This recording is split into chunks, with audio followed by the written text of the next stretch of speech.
नमस्कार एंड सत श्री अकाल दोस्तों। इस वीडियो के अंदर हम लोग करने वाले हैं क्लास 10th मैथ्स के सैंपल पेपर्स को सॉल्व, जो ऑफिशियल सैंपल पेपर रिलीज किए थे सीबीएसई ने। स्टैंडर्ड मैथ्स, बेसिक मैथ्स दोनों के दोनों पेपर में एक ही वीडियो के अंदर सॉल्व करवाऊंगा। और मेरा मानना यह है, चाहे आपने स्टैंडर्ड मैथ्स ऑप्ट किया हो, चाहे आपने बेसिक मैथ्स ऑप्ट किया हो, आपको दोनों के दोनों सैंपल पेपर्स को सॉल्व करना चाहिए, सॉल्यूशंस को अच्छे से देखना चाहिए, एनालाइज करना चाहिए। क्यों? क्योंकि बेटा यही सबसे ज्यादा इंपॉर्टेंट है आपके बोर्ड एग्जाम्स के लिए। ऐसे ही सवाल पूछे जाएंगे तो सबसे ज्यादा रेलेवेंट प्रैक्टिस और इंटरनेट, ये सैंपल पेपर्स को प्रैक्टिस करना ही है। और आप लोगों को जो मैं सॉल्यूशंस दूंगा ना बेटा, वैसे सॉल्यूशंस भी आपको पूरे इंटरनेट पे कहीं नहीं मिलेंगे। बहुत सारी शॉर्ट ट्रिक्स आप लोगों को मैं सिखाने वाला हूं। ऑब्जेक्टिव क्वेश्चंस आप देखते ही बना लोगे, ऐसी ऐसी शॉर्ट ट्रिक्स मैं आपको सिखाऊंगा। तो हम लोग स्टैंडर्ड मैथ से चालू करेंगे बेटा, लेकिन अगर आप लोगों के पास टाइम कम है, आप लोग दोनों के दोनों सॉल्यूशंस नहीं देख सकते, तो पहले मैं स्टैंडर्ड मैथ्स का पेपर सॉल्व करवा रहा हूं, उसके बाद में बेसिक मैथ वाला पेपर सॉल्व कराऊंगा। तो बेसिक मैथ वाले बच्चे वहीं से ही वीडियो को चालू करें जब उनका पेपर सॉल्व हो रहा है, ठीक है।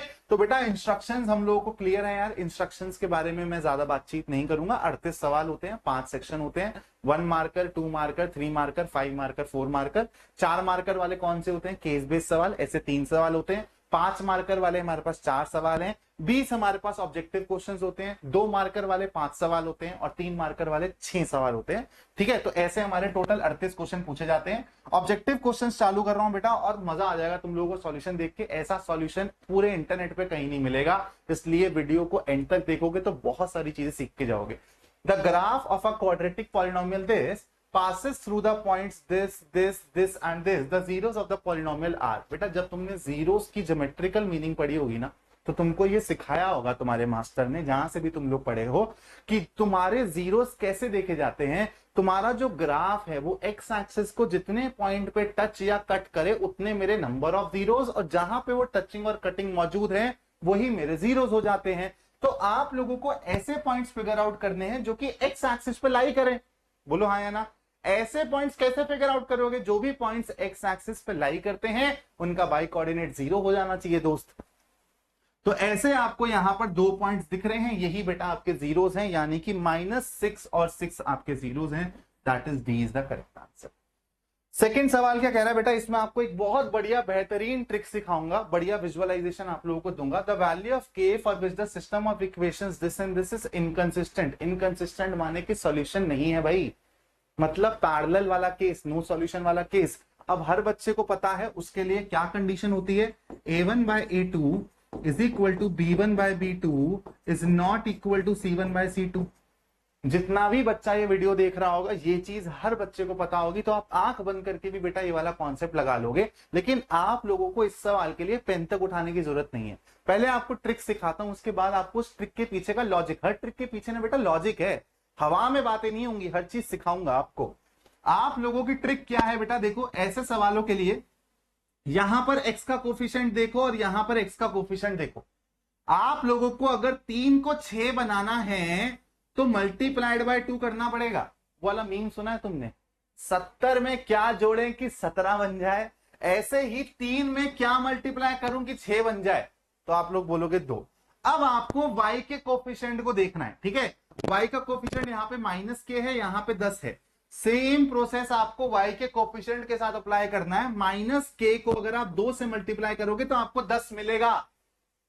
इसके पीछे का लॉजिक तुम समझ पा रहे होगे कि सर क्योंकि a1 by a2 is equal to b1 by b2 है, तो 3/6 जो ये 1/2 है, यही -k/10 होना चाहिए। मतलब 3 को 2 से मल्टीप्लाई करने पे 6 मिल रहा है, तो -k को भी 2 से मल्टीप्लाई करने पे 10 मिलने चाहिए। सिंपल सा लॉजिक। इसी को मैंने आपको बढ़िया तरीके से विजुअलाइज करवा दिया कि अब आपको ये लगाने तक की जरूरत ही नहीं पड़ेगी। तो -2 के अगर 10 के बराबर है तो k की वैल्यू आ जाएगी -5। विद इन 10 to 15 सेकेंड आपका आंसर आएगा। और जो ये वाली ट्रिक है ना बेटा, ये आपके ऐसे इनकंसिस्टेंट वाले केस में भी लग सकती है, और आपके इनफाइनाइट सॉल्यूशंस वाले केस में भी वाली ट्रिक आपको लगा के दिखाऊंगा अगर एक सवाल ऐसा होगा तो। चलो तीसरे सवाल पर आते हैं बेटा। ये स्टेटमेंट वाला सवाल है, ठीक है। नॉट ट्रू, इनकरेक्ट स्टेटमेंट बतानी है।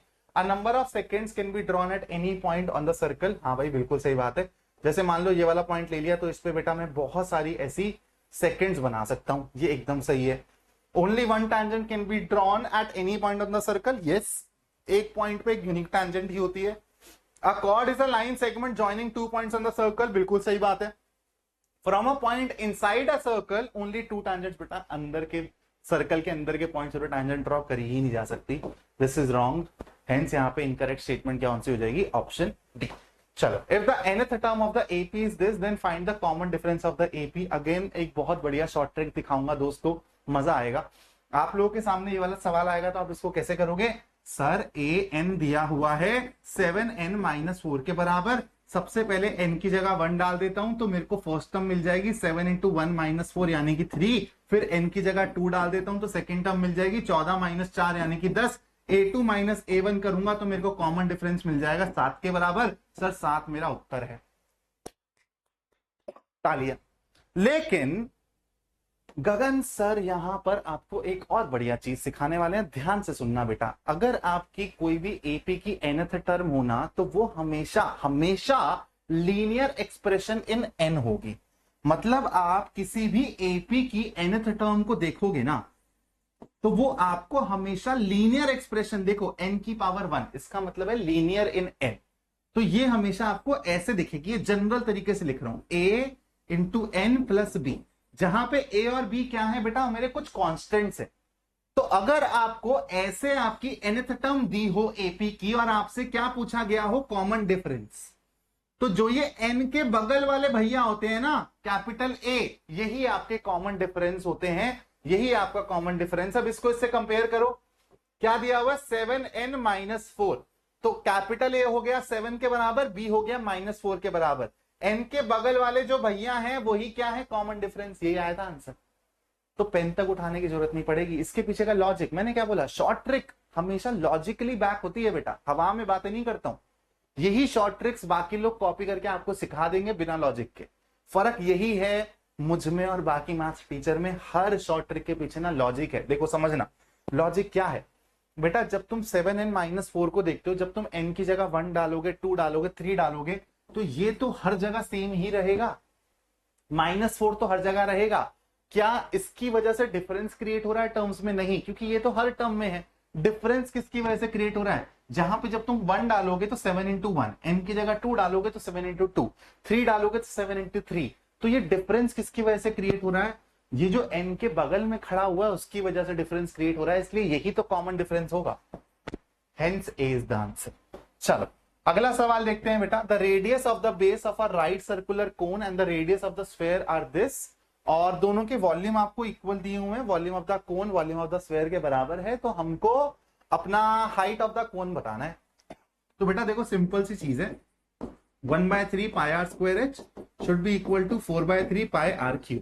दोनों के रेडियस सेम है इसलिए स्मॉल आर लिए हैं, ठीक है, दिया हुआ है ये। 3 से 3 उड़ाओ, पाई से पाई उड़ाओ, r² से यहां का r² उड़ा दो तो आपके पास क्या मिलेगा, h will be equal to 4 बचा है, r बचा है, r की वैल्यू आपको 5 दी हुई है, तो h क्या हो जाएगा बेटा, 4 × 5 20 सेंटीमीटर। सवाल समाप्त। छठे सवाल में एक बढ़िया सी शॉर्ट ट्रिक सिखाएंगे, बहुत ज्यादा इंपॉर्टेंट शॉर्ट ट्रिक है, ध्यान से समझना। जब ऐसा सवाल आए tan थीटा 5/2 है और आपको इस एक्सप्रेशन की वैल्यू बतानी है, कन्वेंशनल तरीका क्या कहता है सब जानते होंगे कि यहां पर हमको tan की फॉर्मेशन करनी पड़ेगी। वो कैसे होगी, जब मैं ऊपर न्यूमरेटर और डिनोमिनेटर में cos से डिवाइड कर दूं दोस्तों। अगर मैं न्यूमरेटर और डिनोमिनेटर में cos थीटा से डिवाइड कर दूंगा तो ये बन जाएगा 4 tan थीटा +1, और ये हो जाएगा बेटा 4 tan थीटा -1। ठीक है, बोलो आया ना। अब यहां पे जब आप tan थीटा की वैल्यू डालोगे तो आपको आंसर मिल जाएगा 22/18, 11/9 मेरा आंसर। ठीक है, अब बस यहां पे सब्स्टिट्यूट करना है। लेकिन मैं आपको यहां पर एक शॉर्ट ट्रिक बता रहा हूं, ध्यान से सुनना। सबसे पहले शॉर्ट ट्रिक क्या है वो सुन लो, उसके पीछे का लॉजिक फिर समझ आएगा। अगर आपको कभी भी ऐसा सवाल दिखे, tan थीटा दिया हुआ है, cot थीटा दिया हुआ है, ऐसा आपको न्यूमरेटर और डिनोमिनेटर में साइन और कॉस है और ये कांस्टेंट्स के बिना है, मतलब यहां पर आपको ऊपर भी न्यूमरेटर में कोई कांस्टेंट नहीं दिख रहा, डिनोमिनेटर में भी कांस्टेंट नहीं दिखना चाहिए, तभी ये शॉर्ट ट्रिक अप्लाई करोगे। क्या करो बेटा, जो यहां पर ऊपर वाला है उसको साइन ले लो और जो यहां पे नीचे वाला है उसको कॉस ले लो।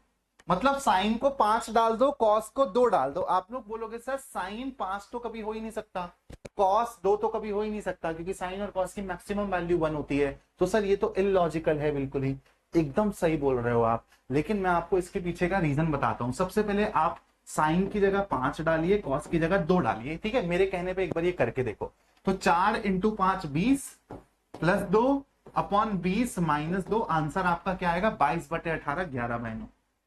आंसर सेम आया। अब इसके पीछे का रीजन समझना कि हम लोग ये इलॉजिकल चीज यहाँ पे क्यों पुट कर सकते हैं, ध्यान से देखना। बेटा एक बात बताओ, अगर तुमको कोई बोल रहा है tan थीटा 5/2 है, तो क्या sin थीटा मैं 5 बटे हाइपोटेन्यूज लिख सकता हूं और cos theta something like this लिख सकता हूं 2 बटे हाइपोटेन्यूज। अब खुद इमेजिन करो, जब आप यहाँ पे sin थीटा की जगह 5 बाय हाइपोटेन्यूज और cos थीटा की जगह 2 बाय हाइपोटेन्यूज लिखोगे, सेम चीज नीचे भी लिखोगे, तो ऊपर वाली टर्म में भी डिनोमिनेटर में हाइपोटेन्यूज होगा, नीचे वाली डिनोमिनेटर में भी जो आपका यहां से बनेगा h आपको यहां पर भी दिखेगा हाइपोटेन्यूज। तो ये कटने वाला है, आपको मैं दिखा देता हूं। 4 into 5/h plus 2 into 2 cos theta था ना यहाँ पे 2/h, ठीक है, इसको हटाओ और यहां पर आ जाएगा 4 इंटू 5/h माइनस 2/h। तो देखो ये हाइपोटेन्यूज ना कटने वाला है, इसलिए सर ने क्या किया था, साइन थीटा को डायरेक्टली 5 डाल दिया था, कॉस थीटा को 2 डाल दिया था। एक्चुअली ये इसकी एक्चुअल वैल्यूज नहीं है, ये सिर्फ और सिर्फ मैं फास्टर कैलकुलेशन के लिए कर पा रहा हूं और मैंने आपको दिखा दिया कि उसके पीछे का लॉजिक क्या है। समझ आई? तो मतलब सर कुछ और करना ही नहीं था, 20 प्लस 2 22, 20 माइनस 2 18। अब आपको समझ आया कि जब भी ऐसा सवाल आएगा, अब खुद सोचो, अगर यहाँ पे कोई कांस्टेंट होता +1 करके, तो ये जो हाइपोटेन्यूज था ना, ये यहां पे जाके मल्टीप्लाई हो जाता, तो ये कटता नहीं, तो हाइपोटेन्यूज की सिग्निफिकेंस वहां पर आ जाती। इसलिए मैंने बोला कि ये जो शॉर्ट ट्रिक बता रहा हूं ना, साइन थीटा को न्यूमरेटर डालना, कॉस थीटा को डिनोमिनेटर डालना, ये कब कर सकते हो, जब तुम्हारी ऊपर और नीचे सेम टाइप की टर्म्स हो विदाउट कांस्टेंट। कांस्टेंट नहीं होना चाहिए, तब ये शॉर्ट ट्रिक अप्लाई करोगे, वरना तुम लोगों को वही करना पड़ेगा कि क्या करो, टाइम की फॉर्मेशन करो और फिर वैल्यूज पुट करो। चलो, in the given figure a tangent has been drawn at a point P on the circle. तो बेटा एंगल बताना है आप लोगों को, बहुत आसान सवाल है, ठीक है, रिपीटेड सवाल है, ऐसे सवाल बहुत बारी पूछे जा चुके हैं। ये 110 डिग्री दिया हुआ है आई थिंक, है ना। तो आपको पता है कि ये किसके बराबर हो जाएगा, 90 डिग्री। टैंजेंट और रेडियस, टैंजेंट और सेंटर से जब आप इसके पॉइंट ऑफ कॉन्टैक्ट को मिलाते हो तो 90 डिग्री का एंगल फॉर्म होता है। ये वाला एंगल किसके बराबर हो जाएगा, 110 माइनस 90 यानी कि 20 डिग्री। अगर ये 20 डिग्री है तो ये भी 20 डिग्री हो जाएगा। By because this is R, तो ये आइसोसेलेस ट्रायंगल बनता है, ठीक है। अगर आपको किसी भी ट्रायंगल के 2 एंगल्स पता चल गए, तो तीसरा एंगल निकालने के लिए कोई बहुत महाभारत लड़नी पड़ेगी क्या, नहीं। आपको पता है angle sum property of triangle लगा देंगे, तो 180 में से 40 माइनस कर दोगे, 140 डिग्री मेरा आंसर आ जाएगा। अगले सवाल की तरफ बढ़ते हुए 8वां सवाल देखो, बिना पेन उठाए हुए क्वेश्चन को सॉल्व करेंगे बेटा। अ quadratic polynomial having zeros this is, तो पॉलिनोमियल फॉर्म करना हुआ है, 2 जीरोस दिए हुए हैं। सम ऑफ जीरोस देखो बेटा, तुमको पेन तक उठाने की जरूरत नहीं है, सम ऑफ जीरोस देखो 0 के बराबर आ रहा है, क्योंकि एक अगर a है तो दूसरा -a है, तो मतलब हमारी b तो 0 हो गया, सम ऑफ जीरोस अगर 0 है तो b 0 हो गया, मतलब जो x वाली टर्म होती थी वो तो होनी नहीं चाहिए, तो x वाली टर्म नहीं होनी चाहिए, तो ये भी आंसर नहीं हो सकता, ये भी आंसर नहीं हो सकता। दोनों का अगर तुम प्रोडक्ट करोगे तो तुमको दिखेगा क्या, -5/2 आता हुआ, तो c/a जहां पे -5/2 के 2 दिखे वही तुम्हारा आंसर है। कहां दिख रहा है, ऑप्शन बी में, खत्म। अगला सवाल तुम लोगों के सामने है, consider the frequency distribution of 45 observation, तो upper limit of median class, तो आपको पता है बेटा n/2 करते हैं, ठीक है। फिर देखते हैं कि इससे बड़ी वाली क्यूमुलेटिव फ्रीक्वेंसी की क्लास कौन सी है, वही मीडियन क्लास हो जाती है। तो n/2 करोगे तो सबसे पहले तो बेटा 5 9 14 14 15 29, हाँ, तो यही वाली आएगी बेटा हमारी मीडियन क्लास। इसकी अपर लिमिट क्या है, 30, तो आंसर क्या हो जाएगा, 30। चलो 10वें सवाल की तरफ बढ़ते हैं बेटा। ये अच्छा सवाल बोलूंगा इसको, ठीक है, इसमें समझने में बच्चों को टाइम लग सकता है, ठीक है। तो देखते हैं क्या कह रहा है सवाल। O is the point of intersection of two chords AB and CD of a circle. If angle BOC, बेटा ये वाला एंगल आपको दिया हुआ है 80 डिग्री के बराबर, ठीक है। और आपको एक बहुत खास चीज दी हुई है कि OA और OD बराबर है दोस्त। Then triangle ODA and OBC are isosceles, equilateral, similar, ये सब चीजें पता करनी है। एक बात बताओ दोस्त, अगर ये 80 डिग्री है, चलो एक बार को 80 डिग्री को भूल जाओ और मेरे को इस वाले एंगल और इस वाले एंगल को देख के बताओ कि ये दोनों इक्वल होंगे क्या। आप लोग बोलोगे हाँ सर कुछ ना बात याद आ रही है 9th की, angle in the same segment, बोलो हाँ या ना, angle in the same segments are equal, मतलब सर ये वाला एंगल और ये वाला एंगल इक्वल होगा, ठीक है, इक्वल एंगल्स को ऐसे शो कर देते हैं। और एक बात बताओ, अगर ये वाला 80 है तो ये वाला भी 80 हो जाएगा, तो अगर ये 80 है तो बेटा ये वाला एंगल कितना हो जाएगा और ये वाला एंगल कितना हो जाएगा, क्योंकि आइसोसेलेस ट्रायंगल है 80, तो इन दोनों का समेशन हो गया 100, 180 डिग्री होना चाहिए तीनों का, और आधा आधा बांट दो तो ये भी 50 डिग्री और ये भी 50 डिग्री, बोलो हाँ ना। अब अगर ये 80 है ये 50 है तो दोस्त इसको भी तो 50 होना पड़ेगा। तो आप सबसे पहले तो देख पा रहे हो कि यहां पर आप लोगों की सिमिलैरिटी ऑलरेडी प्रूव हो गई, सिमिलैरिटी प्रूव हो गई। और देखो इस वाले ट्रायंगल में ये तो आइसोसेलेस था ही, गिवन था, यहां पर भी दो एंगल्स इक्वल मिल गए, मतलब ये वाली साइड इसके बराबर होगी, तो आंसर क्या हो जाएगा, आइसोसेलेस एंड सिमिलर। ठीक है, चलो अगले सवाल की तरफ बढ़ते हैं। Roots of the quadratic equation this are irrational distinct, rational distinct. तो बेटा डिस्क्रिमिनेंट निकाल लो। डिस्क्रिमिनेंट क्या होता है बेटा, बी स्क्वायर माइनस 4ac, तो बी स्क्वायर मतलब 1 माइनस 4 इंटू 1 इंटू माइनस 1, तो ये हो जाएगा 1 plus 4 5।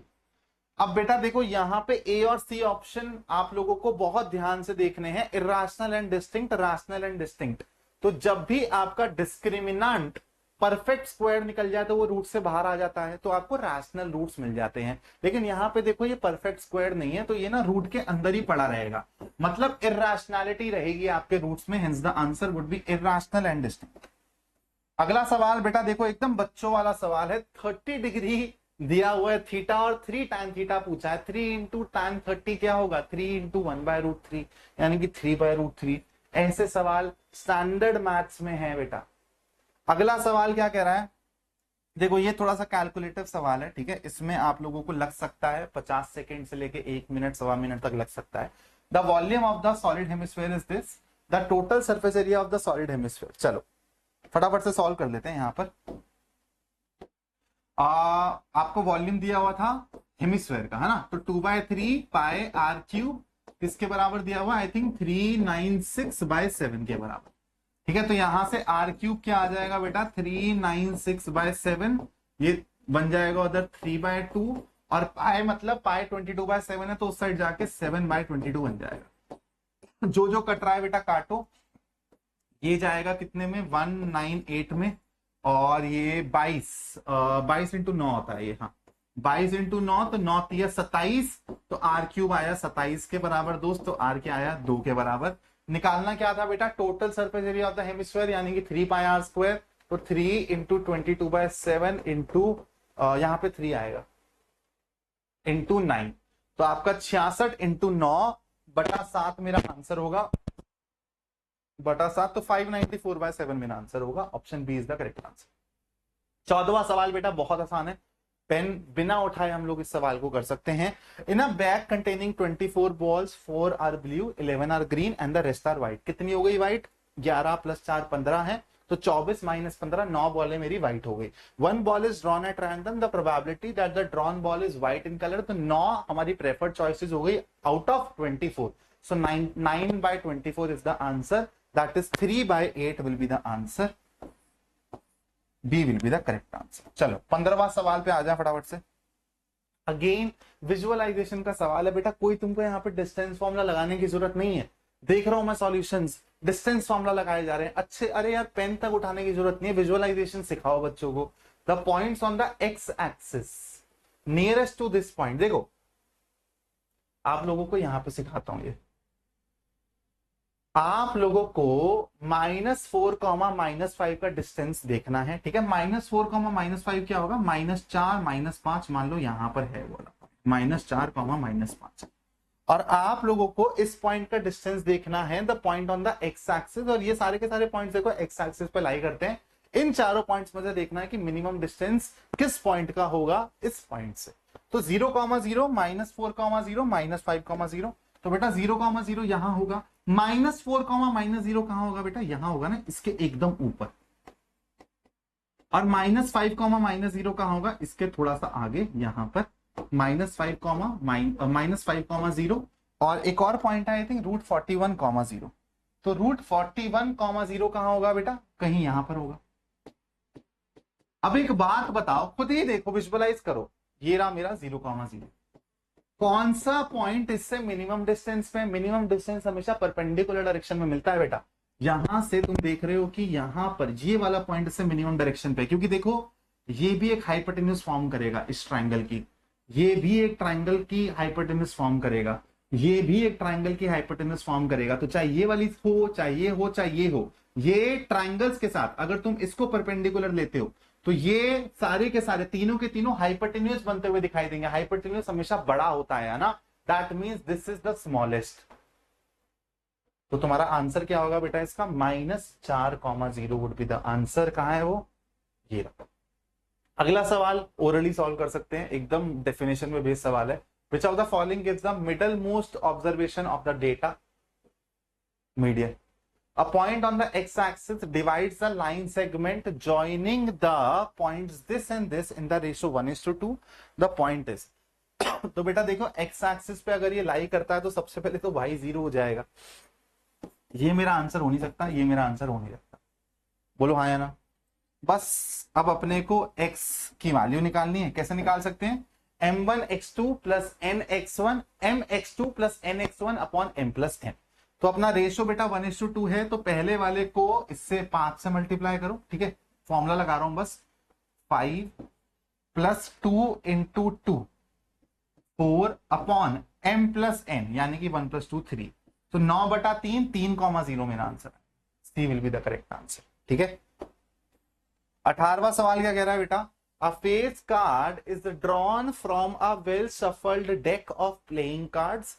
The probability of getting a red face card is। सबसे पहले तो total number of red cards कितने होते हैं बेटा? आधे, 52 के आधे यानी कि 26। अब उसमें से आपको रेड फेस कार्ड्स लेने हैं, तो 13 में, हर 13 में 3 फेस कार्ड्स होते हैं, तो 26 में कितने हो जाएंगे बेटा? 6। तो आंसर क्या आएगा? 6/52 यानी कि 3/22 will be the 3/26 will be the answer. 19वां सवाल देखें, एजर्शन रीजन आ गया बेटा। अब नेक्स्ट दो जो है ना वो एजर्शन रीजन है, और इसके हिसाब से आपको आंसर करना होता है। इंस्ट्रक्शंस यहां पे दी हुई हैं। HCF of any two consecutive even natural numbers is always 2। बताओ सही बात है या नहीं है? कोई से भी दो कॉन्जिक्यूटिव इवन नेचुरल नंबर सोचो, 4 6 6 8 10 12।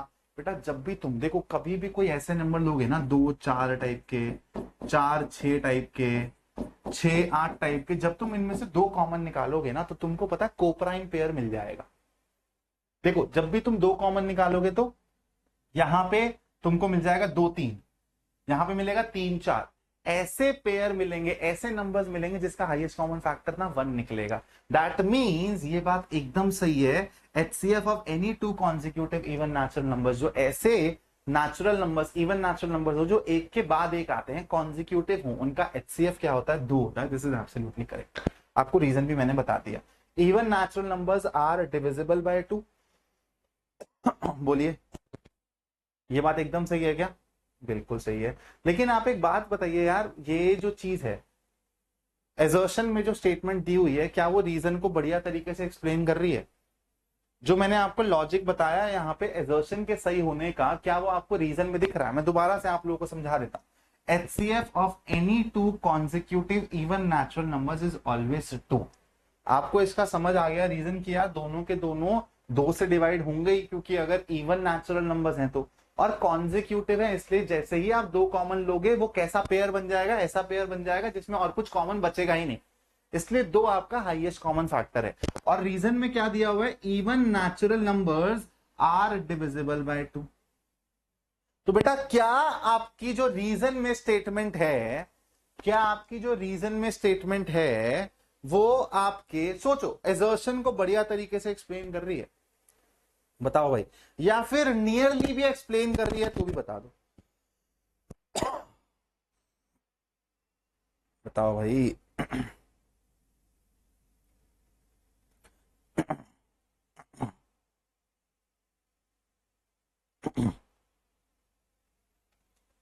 जितना मैंने एजर्शन में गुणगान किया है ना, ये लॉजिक वो लॉजिक, आपको कुछ भी नहीं दिया हुआ रीजन में वैसा, तो इसका करेक्ट आंसर ना बी होगा कि एजर्शन भी ठीक है, रीजन भी ठीक है, लेकिन रीजन भाई प्रॉपर्ली एक्सप्लेन नहीं कर पा रही है, इसका आंसर बी होगा। ऐसे सवालों में आपको फंसना नहीं है, इसलिए मैंने आप लोगों को टाइम लिया है इस वाले सवाल में। आप लोगों को इंडिविजुअली देखो, एजर्शन रीजन की ट्रिक होती है, एजर्शन को इंडिविजुअली चेक करो, रीजन को इंडिविजुअली चेक करो और फिर उनको कोरिलेट करने की कोशिश करो। कभी कभी क्या होता है कि हम लोग जबरदस्ती कोरिलेट करते हैं कि जैसे आपके दिमाग में आएगा, यहाँ पर बहुत बच्चे इसको गलत करेंगे, वो सोचेंगे कि sir even natural numbers divisible by 2, यही तो यहाँ पे कंडीशन लगाई है बेटा। लेकिन यहां पर हम लोगों ने ये भी देखा, जब कॉन्जिक्यूटिव होते हैं, कॉन्जिक्यूटिव वाला केस होता है, तो उसमें स्पेशल चीज क्या आ जाती है कि जब आप दो को कॉमन लेते हो, दोनों के दोनों इवन नेचुरल नंबर से दो कॉमन लेते हो, तो ऐसा पेयर बचता है जिसमें और कुछ कॉमन नहीं है वन के अलावा। ये चीज यहाँ पे नहीं लिखी हुई है, इसलिए B will be the correct answer. अगला सवाल क्या कह रहा है, if the radius of a circle is reduced to its half and angle is doubled, then the perimeter of the sector remains the same। चलो देख लेते हैं भाई। Radius of sector of a circle, तो एक सर्कल है बेटा, ठीक है, जिसमें ऐसे मैंने एक सेक्टर काट दिया। इसके रेडियस को मैंने क्या कर दिया, आधा कर दिया। मान लो पहले रेडियस था मेरा r और अब हो गया r/2 and the angle is doubled. पहले मान लो एंगल था थीटा, तो अब क्या हो गया होगा, 2 थीटा हो गया होगा। तो पेरीमीटर, चलो पहले वाले केस में पेरीमीटर क्या होगा बेटा, 2r प्लस, और ये आर का लेंथ कैसे निकलेगी बेटा, 2 pi r into theta by 360 degree, है ना। तो ये और कुछ नहीं होता, pi r theta by 180 degree.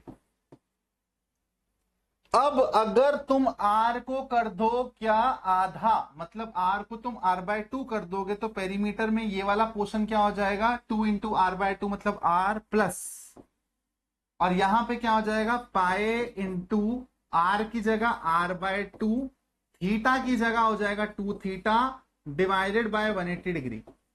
तो आप एक बात बताओ, क्या ये दोनों चीजें सेम है, नहीं, मतलब हमारा एजर्शन तो यहाँ पे गलत हो गया। देखो जब तुमको एक भी स्टेटमेंट गलत मिल जाए ना, तो तुम डायरेक्टली सी और टी को टारगेट कर सकते हो, तुमको कोरिलेट करने की जरूरत ही नहीं है।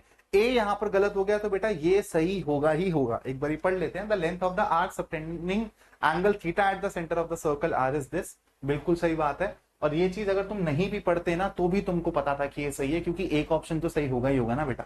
चलो ऑब्जेक्टिव क्वेश्चंस यहां पर होते हैं खत्म। अब हम आ रहे हैं 2 मार्क वाले सवाल पे। Find the HCF and LCM of 480 and 720 using the prime factorisation method. तो बेटा 480 और 720 को आप प्राइम फैक्टराइज करोगे पहले, ठीक है। चलो इसको करके दिखाते हैं आप लोगों को।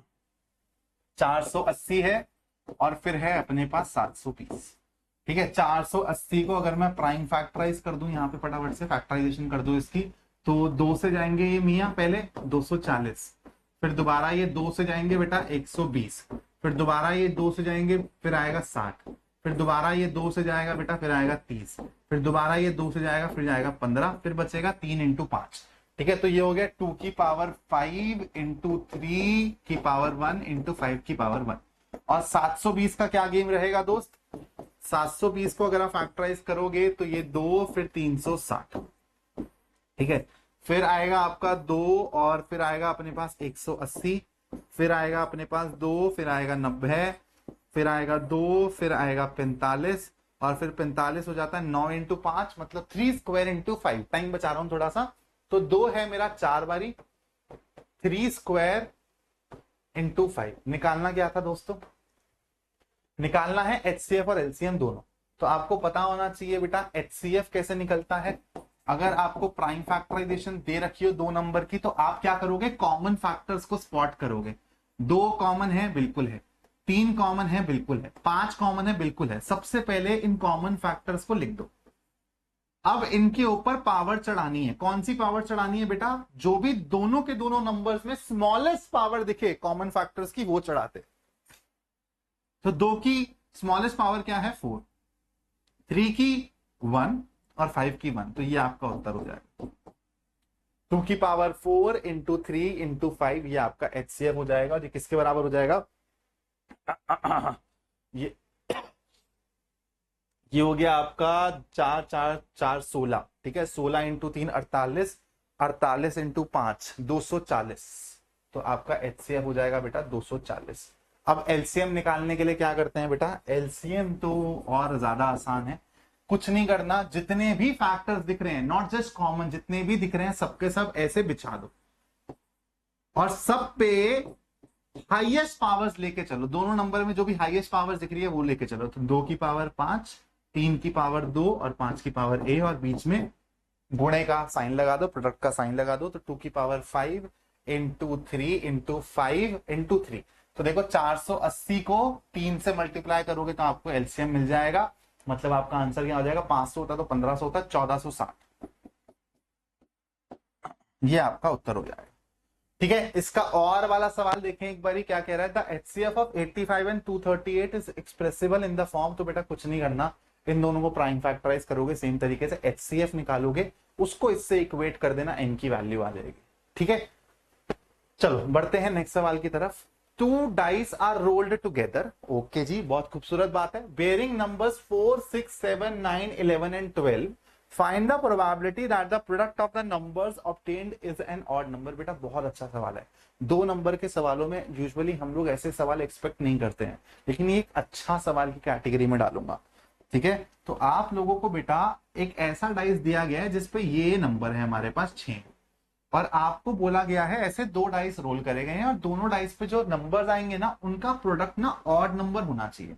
तो आप खुद सोचो, 4 6 आ जाए या फिर 4 9 आ जाए या फिर 6 9 आ जाए, तो मतलब अगर दोनों के दोनों डाइसेस पे इवन नंबर आ जाए तो भी प्रोडक्ट इवन होगा, और एक डाइस पे भी इवन नंबर आ जाए ना बेटा तो भी प्रोडक्ट हमारा इवन होता है। अगर मेरे को ऑड प्रोडक्ट चाहिए ना तो देखो कैसे मिलेगा। 7 और 9 63, 9 और 11 99, 11 इंटू 7 77। मतलब दोनों के दोनों डाइसेस पे अगर ऑड नंबर आएगा ना तो ये वाली कंडीशन सेटिस्फाई होगी। तो अब ऐसे वाले केसेस को फिगर आउट करना है। ऐसे वाले केसेस कौन से होंगे बेटा, 7 9 9 7, बोलो हाँ है ना। उसके बाद 9 11 11 9, उसके बाद कौन सा रह गया, 7 11 और 11 7।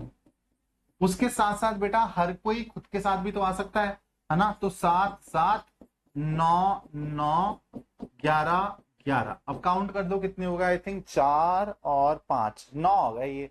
तो टोटल कितने आउटकम्स होंगी, 2 डाइस रोल करोगे, 6 हैं एक में, तो 6 इंटू 6 36। तो आंसर क्या हो जाएगा, 9/36, that is 1/4 will be the correct answer. ठीक है, इसके बेटा जो और वाला सवाल है ये भी काफी अच्छा सवाल है। How many positive 3 digit integers have the hundredths digit 8 and the units digit 5। तो यहां पे बेटा तुम्हारे पास क्या आ सकता है, 0 आ सकता है, 1 आ सकता है, 2 आ सकता है, ऐसे 9 तक आ सकते हैं। तो टोटल कितने नंबर हो गए तुम्हारे जो प्रेफर्ड है, ऐसे हो गए तुम्हारे पास 10 नंबर। ठीक है, find the probability of selecting one such number out of all 3 digit numbers. तो टोटल 3 डिजिट नंबर्स कितने होते हैं बेटा, 100 से लेके 999 तक कितने नंबर होते हैं ये जल्दी से बताइए। 900 नंबर होते हैं ये, 900। ठीक है, तो तुम्हारा आंसर क्या आएगा, 10/900, that is 1/90 will be the answer. चलो अगला सवाल बेटा बहुत ही आसान है, आपको बस वैल्यूज पुट करनी है ट्रिग्नोमेट्रिक टेबल से। तो ये हो जाएगा 2 इंटू साइन 60 होता है √3/2, तो ये हो जाएगा 3/4, माइनस tan 30 होता है बेटा 1/√3, तो ये हो जाएगा 1/3, divided by sec square 45, sec 45 होता है बेटा sec 45 √2 होता है, तो √2 का स्क्वायर हो जाएगा 2। तो ये हो जाएगा अपने पास 3/2 माइनस 1/3, तो 9 माइनस 2 7/6, 7/6/2, तो ये आंसर आएगा 7/12। ठीक है, चेक कर लेना, 7/12 बेटा आंसर आएगा। Find the points on the x-axis which is at the distance of √41 units from the point this। तो बेटा x एक्सिस पे अगर कोई भी पॉइंट है तो आप उसको कैसे ले सकते हो, x, 0 की तरह ले सकते हो। इन दोनों का डिस्टेंस निकालो डिस्टेंस फॉर्मूले से और √41 से इक्वेट कर दो। तो बेटा क्या हो जाएगा, x - 8 का स्क्वायर प्लस डिस्टेंस फॉर्मूला लगा रहा हूं बस, ठीक है, x1 - x2 का स्क्वायर प्लस y1 - y2 का स्क्वायर ओवर का complete root is equal to distance, यही होता है ना। प्लस 0 माइनस ऑफ -5 यानी कि 5 का स्क्वायर 25, इसका रूट करोगे तो ये √41 आएगा। दोनों साइड पे मैं सास बहु साजिश कर रहा हूं यानी कि स्क्वायरिंग बोथ साइड कर रहा हूं, तो this will be equal to इसका स्क्वायर यानी कि 41। तो आप लोगों को यहां से दिख रहा है कि x माइनस 8 का स्क्वायर किसके बराबर आ गया बेटा, 41 माइनस 15 यानी कि 16। ठीक है, तो x माइनस 8 किसके बराबर आएगा, x माइनस 8 मेरा 4 के बराबर भी हो सकता है, x माइनस 8 मेरा -4 के बराबर भी हो सकता है। तो x की दो वैल्यूज आएंगी बेटा, एक तो आएगी 12 और दूसरी आएगी मेरे पास 4। ठीक है दोस्त, चलो बढ़ते हैं नेक्स्ट सवाल की तरफ। Show that the points -5,6, 3,0, 9,8 are the vertices of the isosceles triangle. बेटा कुछ भी नहीं करना यार, ए बी निकालो डिस्टेंस फॉर्मूला से, बीसी निकालो और एसी निकालो, और आपको दिखेगा इनमें से कोई दो ना इक्वल होंगे, दैट मींस क्या है, वो आइसोसेलेस ट्रायंगल है। इससे ज्यादा आसान सवाल आ सकता है क्या? कैलकुलेशन तो आप कर ही लोगे। चलो 3 नंबर वाले क्वेश्चंस पे आ गए हैं बेटा। अब हम 3 नंबर वाला क्वेश्चन कर रहे हैं ट्राई। पहला सवाल क्या कह रहा है, ट्राइंगल एबीसी। बेटा है कि 9th क्लास का सवाल है, जेन्युइनली आप लोगों ने ये सवाल कब रखा है। In triangle ABC D E and F are mid points, ये मिड पॉइंट्स है बेटा of BC C and A B. Prove that, कौन सा ट्राइंगल, एफ बी डी, ये वाला ट्राइंगल डी ई एफ, इसके साथ सिमिलर प्रूफ करना है। ठीक है, ट्राइंगल 1 और ट्राइंगल 2 को सिमिलर प्रूफ करना है। तो बेटा देखो चीजें ना बहुत ही ज्यादा आसान है। तुम लोगों ने बीपीटी पढ़ी है, लेकिन बीपीटी से पहले 9th में ना तुमने मिड पॉइंट थ्योरम पढ़ी थी। मिड पॉइंट थ्योरम ना एक स्पेसिफिक केस है बीपीटी का, जब तुम्हारे दोनों की दोनों जो नॉन साइड, जो दोनों की दोनों ट्राइंगल की साइड होती है 1:1 में डिवाइड हो जाती है ना। तो तुम्हारा जो ये थर्ड साइड होती है ना, थर्ड साइड के पैरेलल वाली साइड होती है, ये पैरेलल तो होती है, उसके साथ साथ आधी भी होती है ना। ये हमारी मिड पॉइंट थ्योरम कहती है। तो एक्चुअली अगर आपको ये दिया हुआ है ना कि डी ई और एफ मिड पॉइंट्स हैं ए बी बी सी और ए सी के, तो आपको पता है ये वाली चीज इसके पैरेलल है, ये वाली चीज इस लाइन के पैरेलल है, और ये वाली लाइन इस लाइन के पैरेलल है। तो अब आपको समझ आएगा कि अच्छा सर अगर ये सारे के सारे पैरेलल हैं, तो एक बात बताओ, ये वाली चीज इसके पैरेलल, ये वाली चीज इसके पैरेलल, तो क्या ये पैरेललोग्राम हो गया? अपोजिट साइड्स, अगर किसी भी क्वाड्रिलेटरल की opposite side of pair parallel हो जाए तो बेटा वो पैरेललोग्राम हो जाता है। पैरेललोग्राम की प्रॉपर्टी क्या होती है, ये वाला एंगल इसके बराबर, बोलो हाँ या ना, और ये वाला एंगल इसके बराबर हो जाएगा ऑल्टरनेट से। तो आप एक बात बताओ, इस वाले ट्राइंगल और इस वाले ट्राइंगल को तो सिमिलर प्रूफ करना था, दो एंगल सेम मिल गए, ए क्राइटेरिया से समाप्त। उसके बाद नेक्स्ट सवाल क्या है, ट्राइंगल डी ई एफ को ए बी सी के साथ सिमिलर प्रूफ करना है बेटा। अगेन वेरी वेरी इजी, आप लोगों ने ये चीज प्रूफ कर ली, पहला वाला पार्ट प्रूफ कर लिया। एक काम करते हैं, एफ बी डी को बड़े वाले ट्राइंगल के साथ ले लेते हैं, बोलो हाँ या ना। एफ बी डी को बड़े वाले ट्राइंगल के साथ ले लेते हैं, तो आप बोलोगे सर ये वाला एंगल तो दोनों में कॉमन है, बोलो हाँ या ना। ये वाला ट्राइंगल, ये वाला एंगल तो इस वाले ट्राइंगल में, छोटे वाले ट्राइंगल में, और ये बड़े वाले ट्राइंगल में कॉमन है। इसके अलावा क्या गेम खेला जाए? तो आप सोचोगे फिर आपका दिमाग चलेगा कि सर एक बात बताइए, जो आप कह रहे हैं उसके हिसाब से तो ये भी एक पैरेललोग्राम है, मतलब ये वाला एंगल इसके बराबर होना चाहिए, बोलिए हाँ या ना। होना चाहिए ना। और ये वाली लाइन इसके पैरेलल थी, तो ये वाला एंगल इसके बराबर होना चाहिए। तो ये वाला एंगल छोटे वाले ट्राइंगल और बड़े वाले ट्राइंगल में कॉमन हो ही गया, और ये वाला एंगल इस वाले एंगल के बराबर हो गया। देखो, या फिर इसको आप डायरेक्टली भी देख सकते हो, इस वाले ट्राइंगल एफ बी डी में और ए बी सी में ये वाला एंगल कॉमन है, और बेटा देखो ये इसके पैरेलल है, तो क्या ये इसके इक्वल नहीं हो जाएगा कॉरेस्पॉन्डिंग से? डायरेक्टली भी देख सकते हो आप। तो आपको दिख रहा है कि बड़े वाले ट्राइंगल में और ये छोटे वाले ट्राइंगल में दो एंगल्स कॉमन आ गए, ए क्राइटेरिया से ये भी प्रूव हो गया।